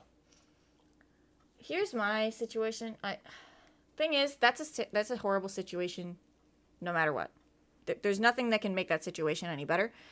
But, and this is a terribly unpopular opinion, but I'm not really in favor of abortion in cases of rape. Like, you don't have to keep the child after it's born, and in fact, adoption is in a situation where it is hard for older children to get adopted, but babies get adopted pretty much instantly. There are wait lists years and decades long of people waiting to get babies, so it's not hard to get your baby adopted by a good family. Yeah, it's a hard issue for sure, and I think that either way, like, you just have a bad situation. Like, on the one hand, you allow in your framework for abortion in cases of rape. You have issues of proof standards. You know, it's often almost impossible to prove. Situations of, you know, do you then get a loophole where people are claiming rape and then you can't substantiate that? Do you get another situation where, and then, you know, you target from the perspective of the fact that this is a life that you're destroying is, is it the baby's fault that that they were conceived in such a way? It's a terrible situation, and I don't think that there's a really good answer for it. I would generally still not be in favor of an abortion in case of rape, but I'm not going to act like that's a perfect solution or a perfectly morally superior solution. It is a very difficult. That one is a very difficult sub part of it. And some guy, just to add on that, I'm of the opinion that a convicted rapist should be executed. Yeah, but the baby didn't do anything wrong. That is true. That's why rape babies are a hard one in my brain. I haven't wrapped around it yet. Tell that to my old high school debate club teacher, Chris, that you need to understand your position before you can debate it. I personally need to understand the position before I can debate it. So maybe really good debaters are just better at debating than me. I don't know. I think that a lot of times, you can do it. You can make an argument for pretty much anything. Your argument might sound hilarious, but you can do it. I don't know if you have a completely incomprehensible position, I don't know if you would convince an educated listener to your side. I guess we're talking about different standards of success there, because to me, being able to argue any position is being able to argue it in a way that might convince a adjudicator or a neutral third party or the person you're debating. Sorry for going down a dark tunnel. It's okay, GL. These sorts of topics, you do have to address those edge cases, although I think it's worth mentioning that medically necessary abortions and rape and incest abortions, they are truly edge cases. They are extremely small proportions of the abortions that get done, especially in North America. So it's something you have to account for, but it's also played up a lot more. And I know when Steven Crowder talks about it, he says, I don't think he personally believes this, but he says, for the sake of argument, sure, allow abortions for medically necessary situations for rape and incest. What about the rest of them? And a lot of times pro-choice people will probably not stop there, but it's legit to stop there. There are a lot of perfectly legitimate views to have on the topic. It's complicated. Legit hack source. Yes. We can talk about the death penalty. We can talk about the death penalty. And, I will start that. So I'm of the opinion that if you are a repeat offender, I'm going to go with a 3-strike rule. For 3 strikes and you're dead. For things like murder, might you even, and maybe even lower for convicted rape, but maybe 3 strikes for convicted rape, not 100% certain, but things like convicted murder and convicted rape, 3 strikes, you're dead. Because if the first time, maybe you can argue reform. After the second time, really hard to argue you're going to reform. 3 times, no, you're not going to reform. You're a cold-blooded murderer. It's funny because reformation is not even a very big goal of Canadian criminal law. No judge claims that reformation is a goal. Has nothing to do with reforming. Reformation is not the right word. It's rehabilitation. Part of justice is retribution, to be perfectly clear. Yeah, so Rocco kind of has the gist of my opinion. So my opinion is a little bit more complicated. I have 2 sides of my opinion, and they both come to completely different conclusions, because I have no moral problem with the death penalty. None at all. Doesn't bother me. But I have a legal problem with the death penalty only because the most important principle of criminal law is that it is, and this is a principle in Canadian law as well, it kind of underlies most Western common law, is that it is better for 100 people who are guilty to walk away than it is for one innocent person to be convicted. And the risk of the death penalty is that there's no going back from that. A wrongful conviction in any situation is a terrible tragedy that should never, that can't really be atoned for. But the fact that the death penalty is something that you can't go back from, and that it is a small risk, and if you have really stringent proof standards, it makes the risk extremely small. But the risk will always be there that you have a wrongful conviction, and you have a death penalty that goes through, and that's irreversible. Now, the flip side, though, is it's also irreversible if someone's been in jail for 20 years and they get proven that was wrongful jailing. Oh, for sure. A wrongful conviction, there's nothing, it's an irreversible problem no matter what, but the death penalty is so much more final that it needs its own special consideration. That's why the 3-strike rule. Yeah. If you commit capital murder 3 times, I'm willing to bet you'll do it again. Like, I feel like a lot of people's problem with the death penalty, though, is not the proof standard issue. It's they have, like, some weird moral qualm about it, and I don't really know where that comes from, because I am not bothered by people getting a death penalty for the crimes that they've committed. It doesn't bother me. This is a freaking hot quote. In the words of the Albigensian Crusaders, kill them all. God will recognize us all. I don't know if you guys understood that, but I sure didn't. Hot quote. Don't do that. But it's a funny quote. Oh, legit hack source is giving me hypotheticals. Dude, you're giving me Vietnam flashbacks to school. Yeah, Rocco. It is kind of like throwing money into a hole. Legit hack source, to me, I don't think so, because the intent isn't there. In my opinion, the death penalty really has to be for crimes, the worst crimes that have intent to commit the crime. Okay. If someone dies because of a drug that they were sold, the drug dealer didn't intend to kill the person. So, okay, fun fact, to slide in with some actual legal knowledge. The situation that you're describing is a manslaughter case. I don't know what case it is, but the only situation that could be is manslaughter, because manslaughter is when you've caused a death in the course of an unlawful act, where the intent only needs to be present for the unlawful act, and then there needs to be legal causation and factual causation. So, assuming that you can establish all of that, what you're describing is manslaughter, which has already been decided by the court, like a lot of times, warrants a lesser punishment than murder and a lesser societal stigma and all that. Not to say that everything the court decides is always right, but I don't entirely mind that. I think the death penalty is a little bit steep for manslaughter. No, I would probably reserve death penalty for... Probably for, like, first-degree murder. First-degree murder, for sure. Or aggravated sexual assault, which is the worst kind. I might be willing to entertain it for second-degree murder, potentially with enough repeat offenses. I don't think we have something specifically called second-degree murder. We just have murder and then first-degree murder.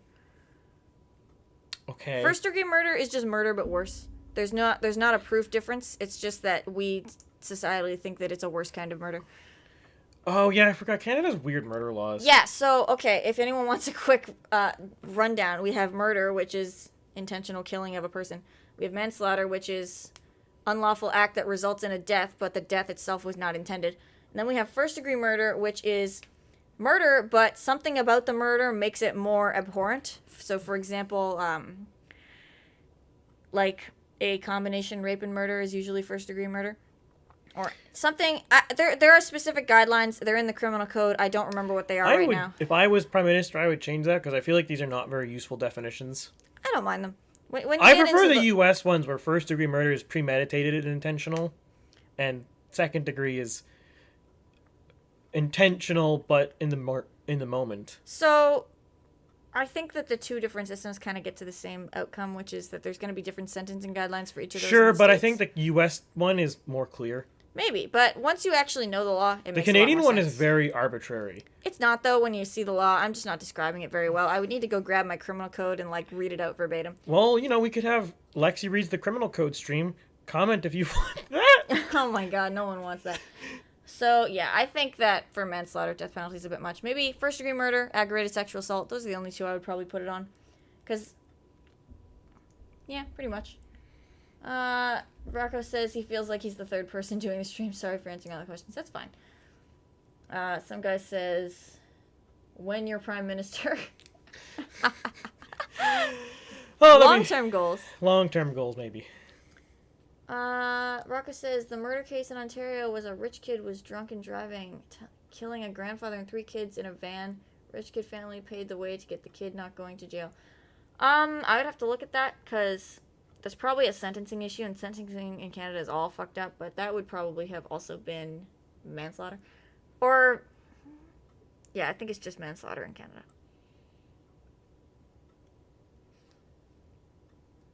It was the worst case here. Do you know the name of the case? I'd like to see it.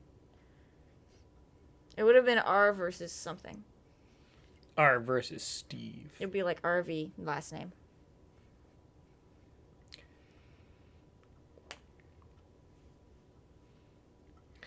Yeah, it's probably a sentencing issue. I assume what it is that it was a conviction that did not end in a custodial sentence.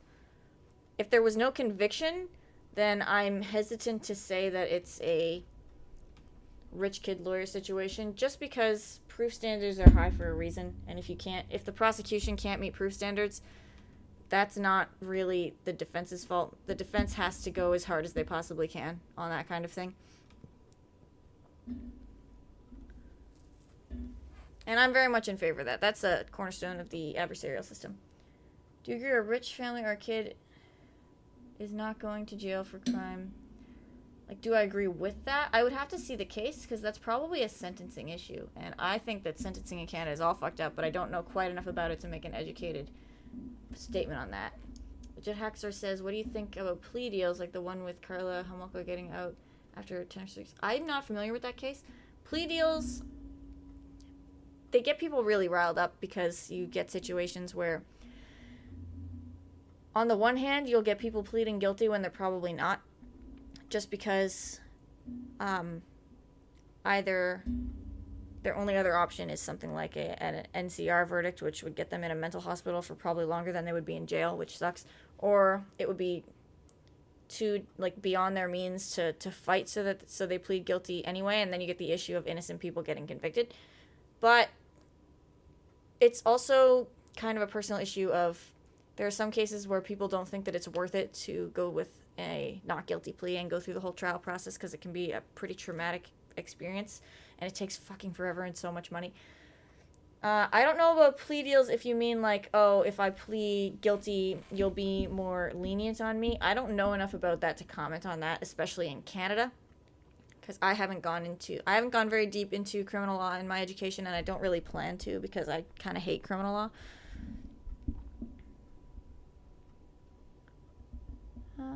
Yeah, that's about it. I don't know enough to intelligently comment on that. Where is the distinction between lethal force from a Leo and a judge sentencing you to death? Both are public servants. The distinction is due process. When you are killed by lethal force from a law enforcement officer, it's because you put the law enforcement officer in a situation where that's their only option. When you are sentenced to death by a judge, you've gone through a whole due process. You've gone through the whole judicial process, and you've had all of your chances to argue. So there is definitely a distinction. I'm not going to say that it's wrong for people to get shot by police, because a lot of time it's the only option, and you can't fault a police officer for protecting his own life. But there is definitely a distinction there. There's, you can't say that getting shot by a police officer is the same as getting the death penalty, which I see a lot when people get mad about police shootings. They act like, oh, such and such crime, driving drunk or dealing drugs or whatever, that crime doesn't deserve the death penalty. Not the same thing. Not the same thing at all. No, because if it was the same thing, you wouldn't, you're implicitly suggesting, if you're treating death penalty and law enforcement officer shootings as the same moral weight, and you don't like the death penalty, that the law enforcement officer cannot defend himself if he's attacked. Yeah, the issue there is that's really an issue between the law enforcement officer and that person. It's not an issue between the state and that person. Now, do you understand? I would agree, though, that it doesn't make sense that a law enforcement officer can kill someone in self-defense, but a regular citizen can't. No, not at all. But I'm big into carrying, and I think that carrying is a women's issue, and you can take that with you to any arguments that you may have. Both are agents of the state, so the power exists. Yes, but it is a vastly different situation. There's an argument to be made that, say, in a situation where police are, they have a lot laxer standards of shooting people, for example, like they're going and just capping enemies of the state. That's very different. But at least in Canada, that's not really what happens. I'm just picturing... It becomes a self-defense situation, and kind of almost a private transaction, but not the same. It's a hard analogy. It's hard to make an analogous group, because there isn't really one, because the state is the reason that the police officer is in that altercation to start with. But you can't expect a police officer not to protect his own life. But you can't equate that to a whole process of due process either. So there's definitely a distinction. State power is there, but it's the process by which you go about it is where the distinction lies. Yeah, it is very much a distinction that is subtle but does have a meaning. Yeah, the who is important, but the how is more important.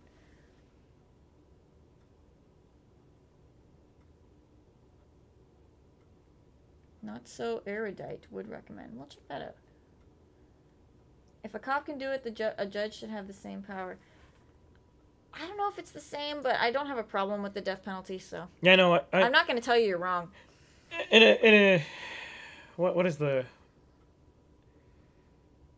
I don't remember. It's just like you're comparing a very organized legal system with a very unorganized kind of primordial transaction. Yeah, I think the cop shooting to me, is much more analogous to a personal self-defense. And I would agree that it is a problem in Canada that private self-defense using lethal force is almost impossible because you'll go to jail, even if someone has broken into your house with a rifle and they're pointing it at you. Now, don't quote me for that. There probably is cases of people got off self-defense there, but it's very difficult.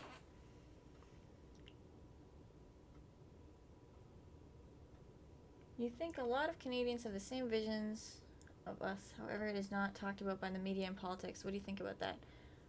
Our media is extremely left dominated right now, so that's part of why they kind of want to minimize the reach of conservative ideas. They want to act like, because I don't know if this is an organized effort. I usually default to the idea that it's not, but then I get a little bit tinfoily and I start thinking that everything is an organized effort. But it's very effective to make your opponents feel like they are the only person that feels the way that they do. Because when you make someone feel alone, you make them feel powerless, and they're less likely to fight you. And we see that happening where, you'll be in a classroom and you'll think you're the only conservative student there when you're probably not. Or you'll be watching the news and you'll be thinking like, am I just crazy that none of these people are reflecting the way that I think about this? But isolating is a very effective strategy. Yeah, you do have to keep in mind, quite importantly, that a lot of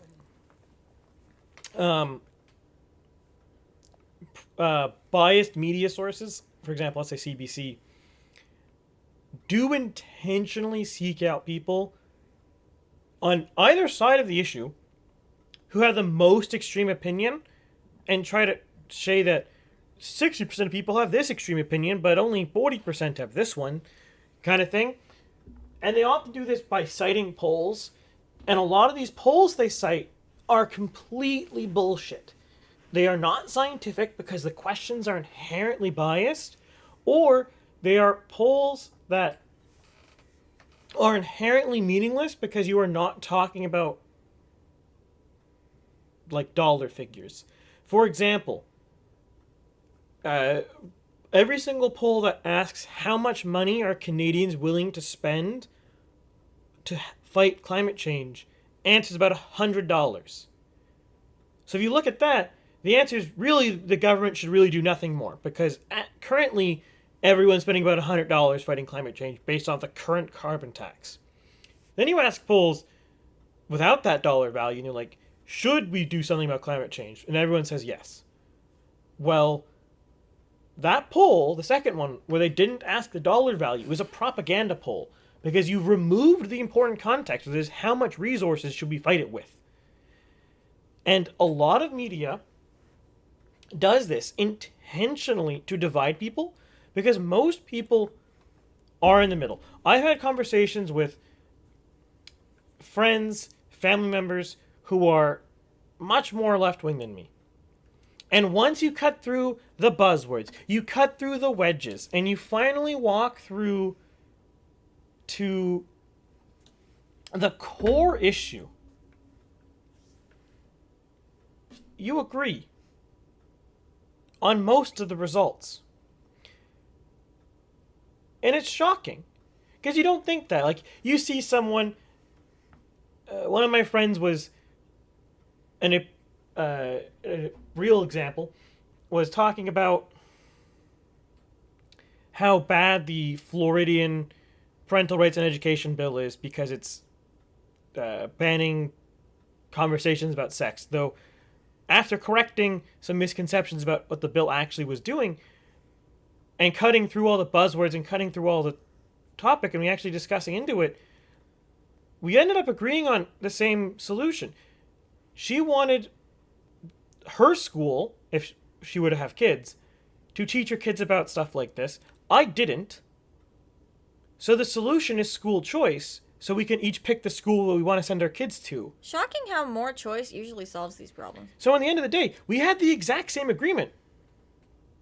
We have different political views, but the solution to both political views was the same problem, was the same source, and we both agreed on that. Rocco wants to know if you're doing a live stream for the Ontario election night. That is the plan, isn't it? I was planning on that. The only catch is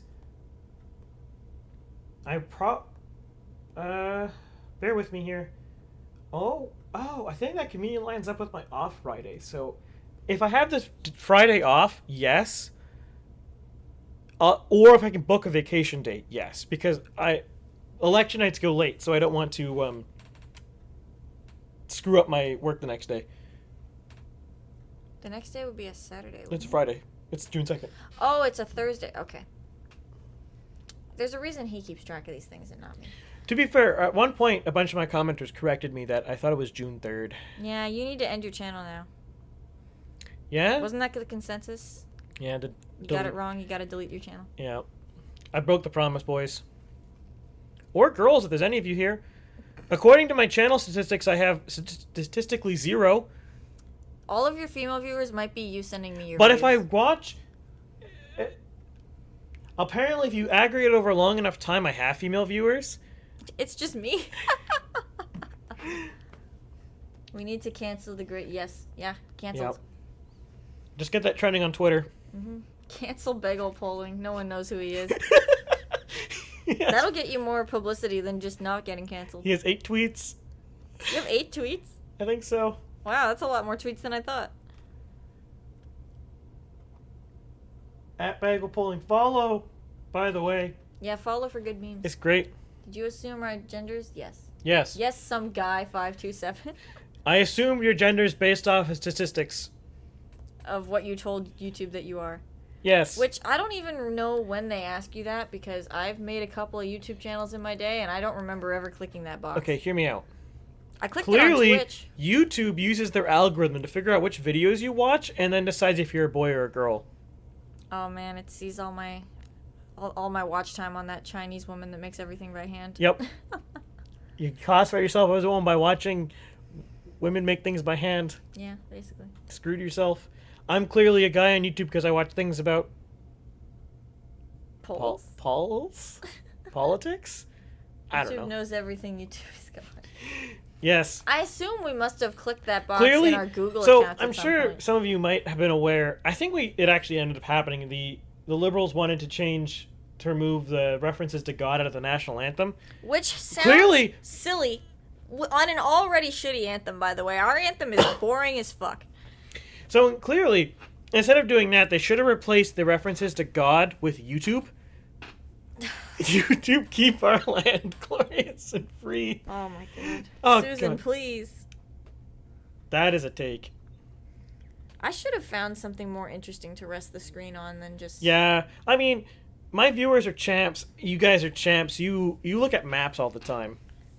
When I yeah, talk they're about very things. used to still images.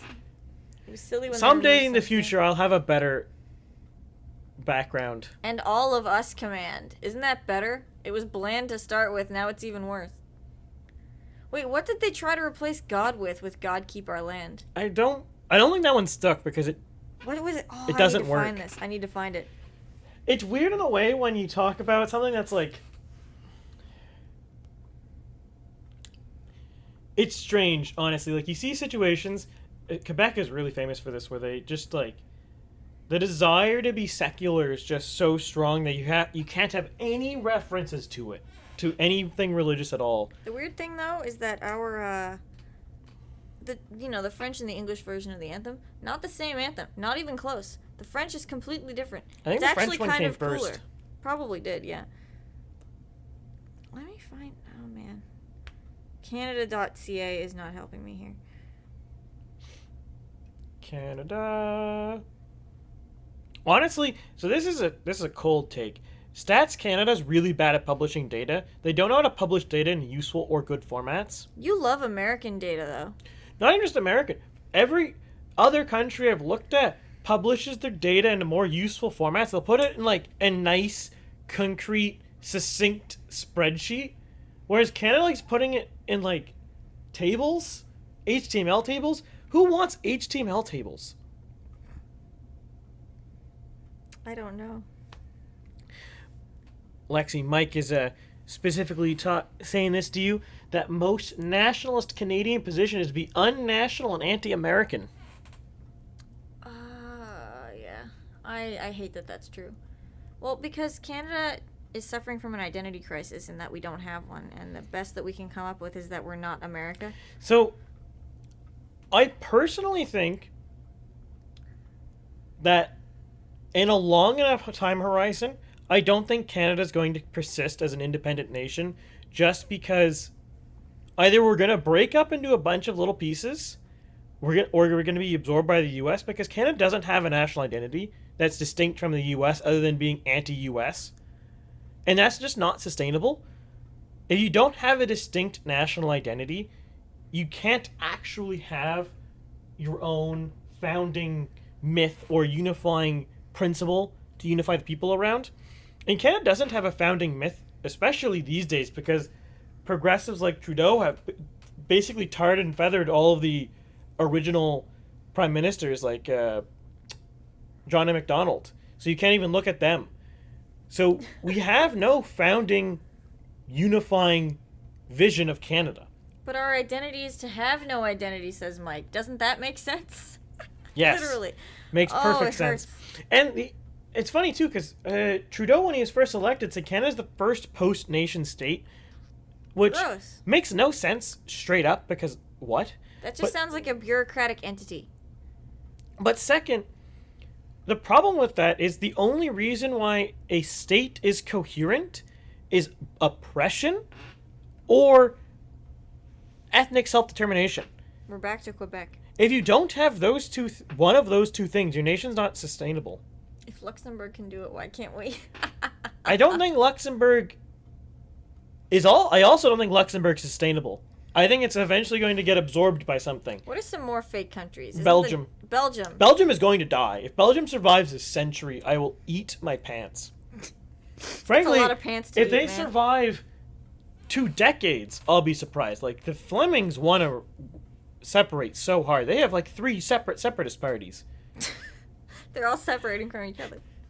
It's just a question of, do you want to be a hard right separatist, a medium right separatist, or a lukewarm right separatist?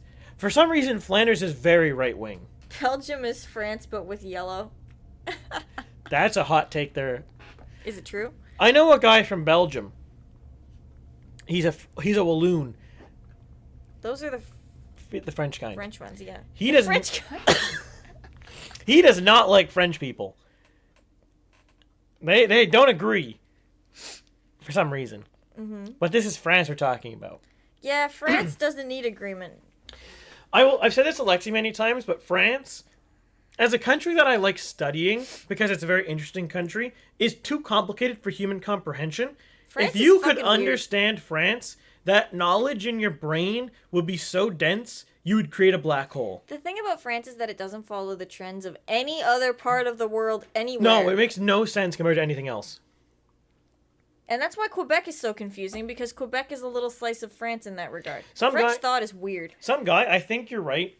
I think what we're seeing in 2022, especially with Russian invasion of Ukraine, possible Chinese invasion of Taiwan, the current post-World War II orders on the brink of collapse. And I think we are going to see either a bunch of secessions or a bunch of annexations outright. It's just a matter of when. And people are in pretty hard denial about it. And I don't know why. Because I guess there's this idea that, like, border changes are inherently bad. But as long as no one's hurt in the border change, it doesn't really matter. And when I say hurt, I mean, like, Russia invading Ukraine's obviously bad because civilians are getting killed. Regardless of what anyone wants to do. Civilians die in a war. Yeah, but if Belgium quietly dissolves into 4 different countries, who cares? No one. If Luxembourg decides to join Germany or France, who cares? No one should care. cares for some reason. Kazakhstan is also a fake country. I don't know anything about Kazakhstan. Kazakhstan is not my repertoire. I don't know anything about any of this stuff anymore. This is all Chris's wheelhouse. I know a lot about North America, a lot about Central, Western, Eastern Europe, a little about the Middle East, a decent amount about Japan for some reason, and some about China. And that's my repertoire of countries I can tell you meaningful quantities about. Basically the West. I know a little bit about Brazil. Why? I don't know, Brazil's kind of interesting. Yeah, Brazil's got some funny stuff going on. I don't know if I'd want to live there, but it's fun to watch. You know what? Brazil's reduced its murder rate by 33%. Damn, really? From 60,000 a year to 40. No one wants a war against France. Probably. Unironically, France is England probably the wants a war with strongest military in Europe right now. War with France.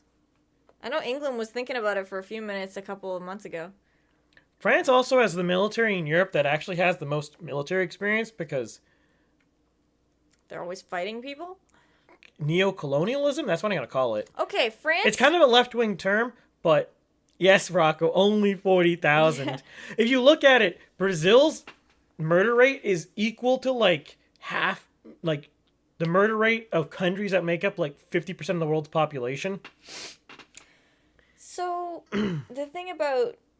I'm so off track now thinking about Brazil. Oh, France, yeah. Chris was saying recently that if geopolitics would let them, France would go back to being a colonial power in 2 fucking seconds. They would take over the world and turn it French if they could. They wouldn't apologize. And I kind of got to respect that. France fully goes into the oppression side of the self-governance oppression dichotomy. Okay, shout out to Mike saying, you know, all that matters is that we are part of the West and being Western is all we need. I mean, of all the countries I'd rather live in, a Western country seems superior to, like, China or Russia. So... Oh my god, some guy, my Brazilian girlfriend knows nothing of our politics, took one look at Trudeau and said, "Is Fidel?" Oh, he's Fidel's son. But he looks so much like Fidel. Just saying. It's good. It's good stuff. French imperialism, yay. I mean, I already speak French, so I'm in the good. Although the French that France speaks is some other fucking language. I don't know what that is. Yeah, they do. They not only have overseas territories, but they... Sub-Saharan West Africa is effectively controlled by France because they were required to use a currency that's pegged off the euro, and their defense is completely controlled by France, and the governments are all effectively controlled by France through foreign, what do you call it? What is it called when you give money to foreign countries? Foreign aid? Foreign aid. And by the way, foreign aid is almost always a guise to prop up puppet states in like Africa. Yeah, foreign aid doesn't help anybody. But LOL aid. Oh, yeah, he got it. LOL aid, that's true. Aid in big air quotes. The biggest air quotes. Yeah, African French countries. That is some good French right there. If you want to hear some nice French spoken, go to Africa. Yeah, no. France is easy to mock because, see, the big thing about mocking someone, right, is it's only fun when they get really offended by it. And the French get really offended when you make fun of their military. They should. LOL aid, exactly. They will fight you, they will win, and they will not apologize for it. And they kind of got that up on, and they on will, the Anglosphere. They will destroy your language and smile.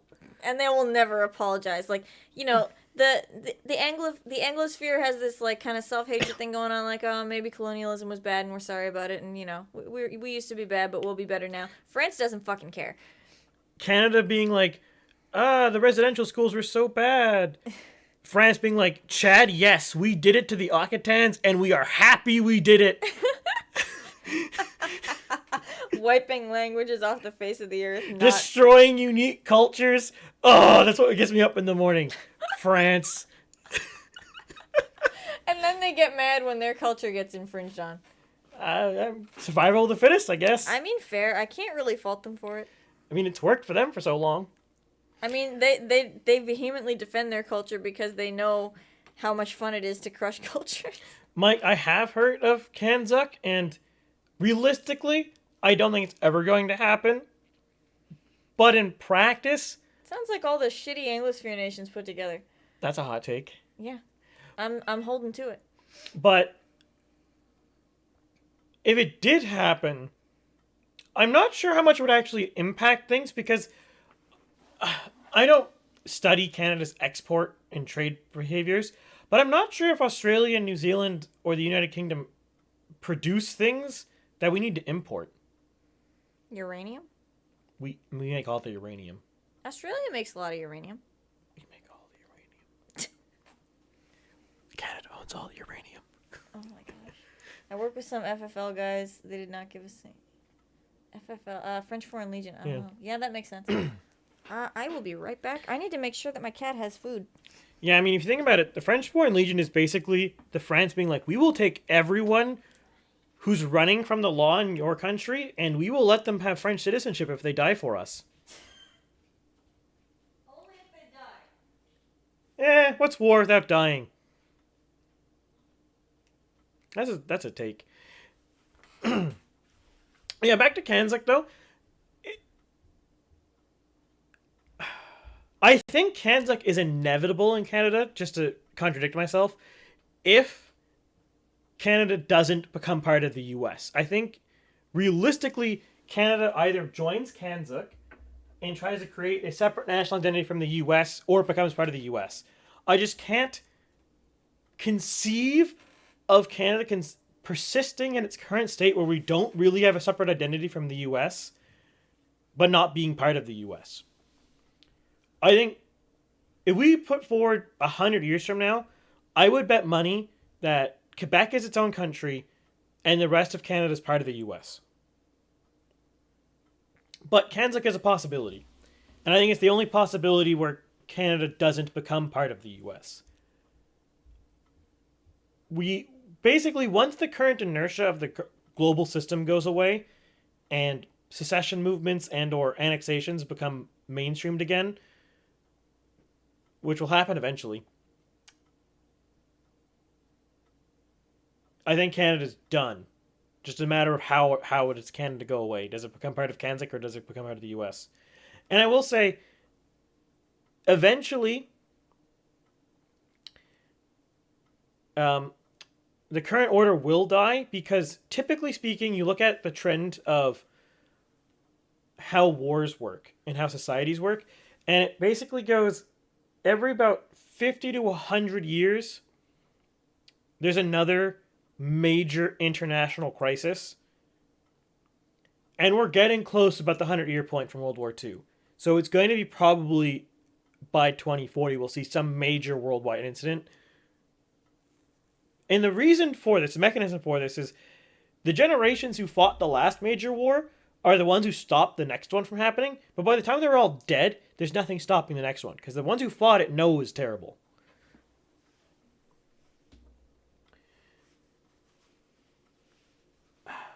Mike said, I think Canada has the US, Kanzuk, or my dream come true, we join Europe. I don't know if we could join Europe. I don't know if Europe will survive the decade, like the EU. It's possible. I mean, they managed to escape a death knell, which was Le Pen winning. Not that... Because Le Pen winning, I think, would have brought Frexit, which is what the death knell would have been. If France leaves, it's dead. If Italy leaves, it's dead. If Germany leaves, it's dead. But I don't see any of the politicians in Europe solving the right-wing nationalism skyrocketing in Europe. And if that's not solved, I think Europe is toast. For Rocco, in trade, Canada's losing about $50 billion last year. In trade, this was a major joke because we have the resources to have more money coming in than out. Yes. That is 100% true. Because, and it's pretty clear why that's happening too, right? You look at how our economy's been running, and we've basically been strangling all our best industries, such as oil, mine, stuff like that, which are the things we export. If you don't actually export anything, you can't really create. I mean, you can create, but exporting is the best way to create new value to your economy. And we're strangling all of those. And we're not really replacing with anything either. So, I don't know what you'd replace it with. I mean, you could replace it with manufacturing or like IT, but we're not really doing those things. Like, name the last big tech company you know of in Canada. I know that they're trying to turn Pornhub. Wait, that's Canadian? Yeah, it's based in Montreal. Is it really? Yeah. Of course it's based in Montreal. Did you... Oh, no. We don't need to go into that, but there's a map of Canada according to the most common search terms for each province in Pornhub. Very good reading. Definitely recommend it.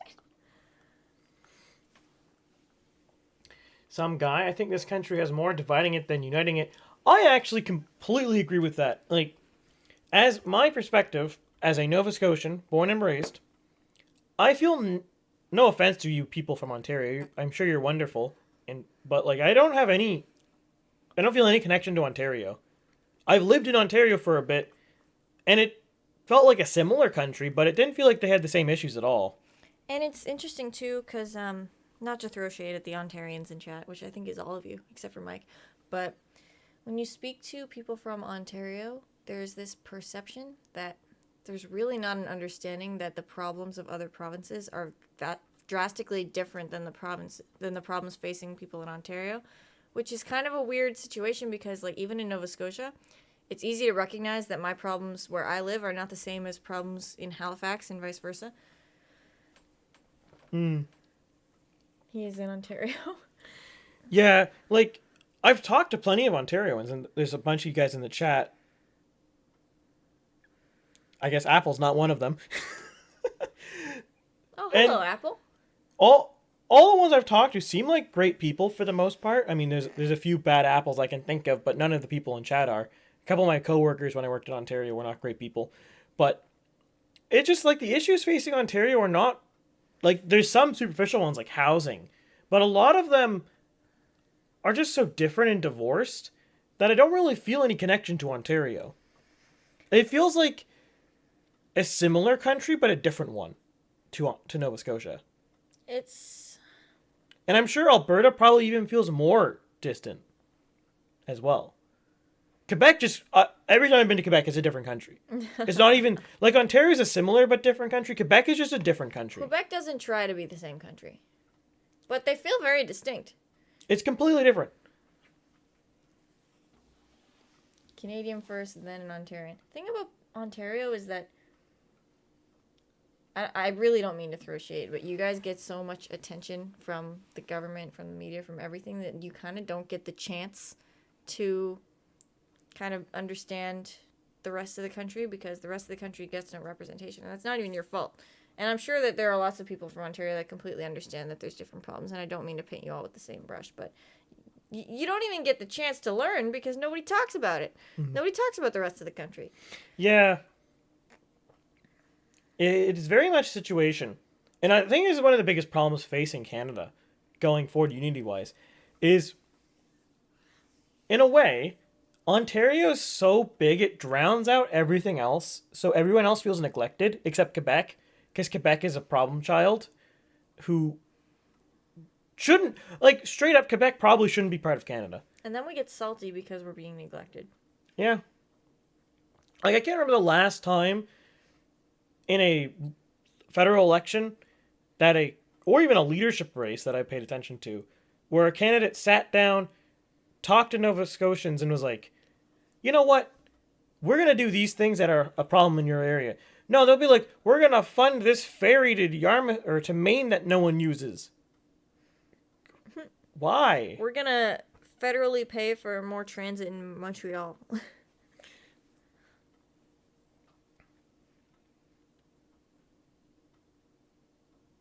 Frankly, it's hard to sometimes for me to even notice what the federal government does in Nova Scotia. They're so distant. The only thing I notice is because my company works indirectly for the feds. We make equipment for them. Yeah, it's a contractor situation. That's the only time I notice them, because my job exists because the Canadian government buys stuff from us. Oh, Matt Bicetti's here, getting off work. What'd I miss? An uneventful debate that was kind of embarrassing and a whole heck of a lot of chatting. So to sum up the debate, there was questions about your favorite musician, your favorite former politician, your favorite TV show. There was a sad trombone soundbite that I wish was. There was a sad trombone soundbite that they played. You couldn't mention any candidates' names or any other politicians' names. And they talked about abortion way more than was relevant. Mike says Ontarians are the ones inflating housing in my area. I think that's the same for everywhere that's outside of Ontario, especially on the East Coast. Chester, Nova Scotia is so hit by that because all the rich Torontoans have retire, then they move to. And they buy. So Chester's like the super expensive, really nice cottage area of Nova Scotia. The average housing price in the village of Chester is like $1 million. Yeah, it's a bit. Matt B. City says sounds like a fun night. It has been a fun night. We're going like way over time. Yeah, I mean, luckily vacation for me and. Yeah, I have nowhere to be in the morning. Yeah. I always felt like a Canadian before New Brunswick or middle-class parents at gov workers, anti-American conditioning. Here's the thing. I don't know what Canadian feels like because there's no positive Canadian identity. The anti-Americanness, that just comes with the territory, but I feel, it's not even that I feel Nova Scotian. I don't know if every province is like this, but each little tiny region of Nova Scotia feels culturally distinct. My rural area feels culturally distinct from the suburb that Chris grew up in, which feels culturally distinct from Halifax. Yeah. You identify much more with the town that you grew up in than your province or your country. Yeah. I mean, you even see that how people talk. Like, I have a friend from Antigonish, which is a small town in northern Nova Scotia. And that's how people introduce her. She's from Antigonish. Yeah. Yeah. And everyone's like, oh, you're from Antigonish. Yeah, and there's not necessarily this whole, like, oh, we're Nova Scotian camaraderie. Because, people ask, like, oh, what do people do in Nova Scotia? Like, what kind of cultural norms are there? And I can't answer them because it changes drastically depending on the town that you grew up in. Apparently, according to one of my friends, Liam, you know him. I do know Liam, yes. You guys don't. Down, I want to say it's Port Hawkesbury. No, it's not Port Hawkesbury. That's in Quebec. One of the towns in southern Nova Scotia. Way down Yarmouth way. Way down Yarmouth way. They do Christmas in July because all the men are out lobster fishing during actual Christmas. So he walked into town one day and they're just like, do you want to have a barbecue? And he's like, of course I want to have a barbecue, but why? It's like, it's Christmas. And there was Santas and they had all this stuff. It's like, that's not, we don't do that where I grew up. No, not at all. Other parts of the country don't seem Canadian to me. That's the thing. Like, what is Canadian is really just, like, the town you grew up in. And, like, I can't... People, my American friends are like, oh, is this a Canadian thing? And I can never answer them. Like, oh, do Canadians dip their chicken nuggets in honey? Apparently people in Quebec do. I've never heard of that. Apparently it's good. Yeah, my friend from Quebec dips chicken nuggets in honey. See, my only friend from Quebec that I ever interacted with just really liked beer. He got you onto beer. Yes. That was the separatist. Yes. He was the guy that introduced Chris to the logical separatist arguments. It was really funny, actually. I was working for the federal government, and here's this guy, my coworker, who's full-on Bloc Québécois, Parti Québécois supporter, who wants separation. It's like, how did you manage to get a job working for the feds? Because it's co-op, man. Mabby Sadie says... Inside of Ontario, you tell people what region you're from. Outside of one, you just say you're from Ontario. Yeah, same thing here, because that's only going to make sense to people within your own province. Like, if I tell people I'm from, well, I'm not going to say the town that I'm from, but, if I tell them what village I'm from, talking to someone from Saskatchewan, they have no fucking idea what I'm talking about, and they shouldn't, because that's none of their concern. I'd be surprised if anyone in this chat, other than looking at a map, even knows where Antigonish and Nova Scotia is. If you can point out Nova Scotia on an unlabeled map, like... I guess Canada's a bit easier. I'm hopeless with the states, though. And I still sometimes get Alberta and Manitoba you just need to look mixed at up. maps more. Yeah. See, No. I play map games for fun. Yeah, so. you do. I'm going to respectfully decline. People always prefer their own. We define it by any number of ways. Nationality is a very small part of that, and it's rendered irrelevant by multiculturalism.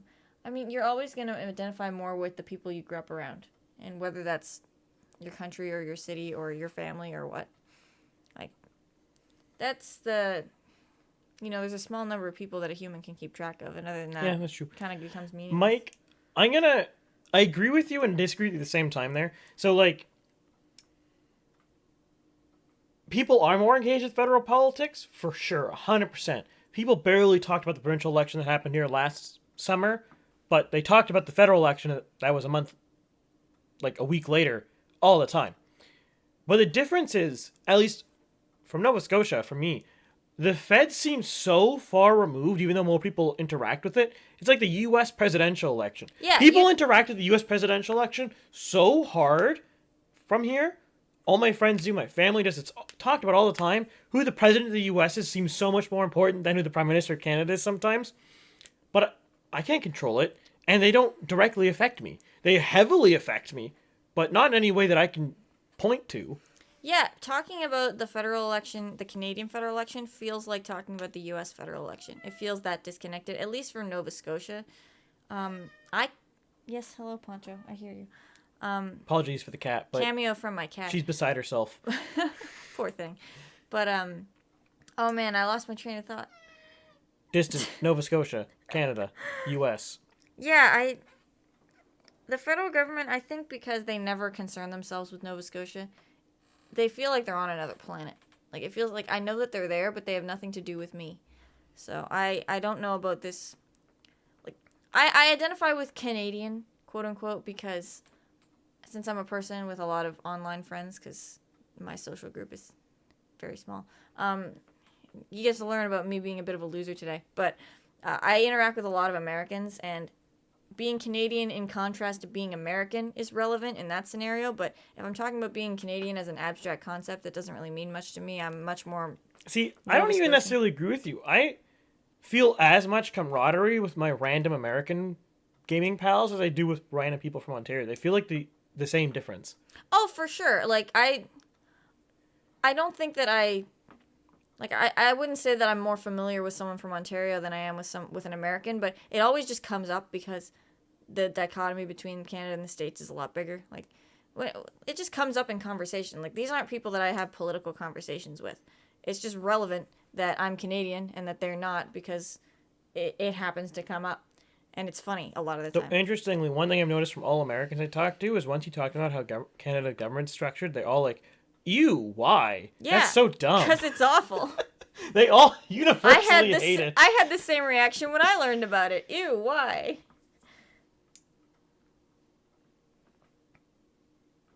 The East Coast is very isolated along with the West. I work a job that has a lot of trans-Canada travel.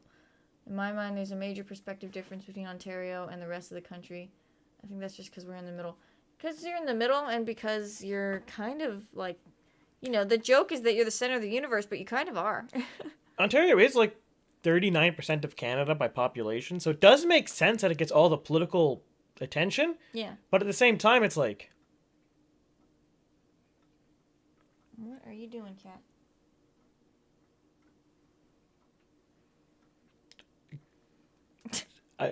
Sorry, confusion. sidetracked from cat licking the floor. There's nothing on the floor, by the way. Rocco, I'm not quite sure what you mean by that. I think your autocorrect's getting to you, man. Mike says, feds don't really do anything with the Maritimes except for when they want to use Pier whatever number for the immigration propaganda stuff. Oh my god, don't even talk about Pier. I think it's 21 here. 21. Yeah, we have a whole museum about it downtown. Kind of a boring museum, honestly. I haven't been there, but it's very small. The last time I went there was like a decade ago. Maybe, oh my god, it might have been more than a decade ago. Oh wow. Must have been like a school trip. I think it was a school trip. Gross. Yeah, basically. They kind of forget that we're here and the fact that we kind of started the whole country by landing here.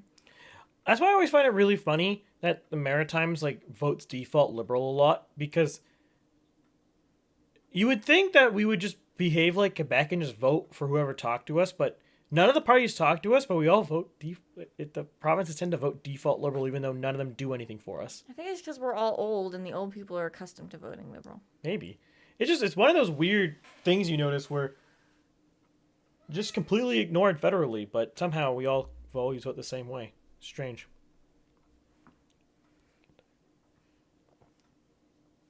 Yeah. Oh, man. Sorry for the...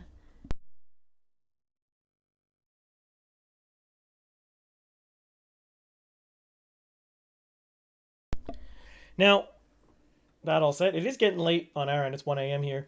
So we're going to wrap this up for the night. I will note, and you can follow me on Twitter at Bagel Polling, and I'll put more information on this when I decide. Link in the description. Yes, link in the description. You gotta shill more, man. That's how you get the followers. But it feels so wrong to shill. It's fine. They want to know. But I will look into my schedule to see if we can have more regular live streams, and I will post that on Twitter when I find out, or in the most recent video to that day after I decided. Yeah. That's not a very clear answer, but it is an answer. The next voting system video is probably going to be a little bit late because I was supposed to make a thumbnail after the stream, and now I think I might just have to go to bed. Aw, shucks, whatever. Yeah. It'll be tomorrow still eventually, but... Blame me for that, guys. It's my fault. It'll probably be later in the day than the normal 1 p.m. Atlantic time. Yeah. But it's been a great pleasure talking to you guys. It's always nice to have you guys in the stream. Getting me to relive my PTSD from first year law school was nice. Unfortunately, we didn't pay much more attention to the debate this time around. But this time was because the debate was really boring. Yeah, they lost us in the middle, and then they kind of come back to some substance. It's okay, Mike. You don't have to get Still Twitter. not getting Twitter. Fair enough.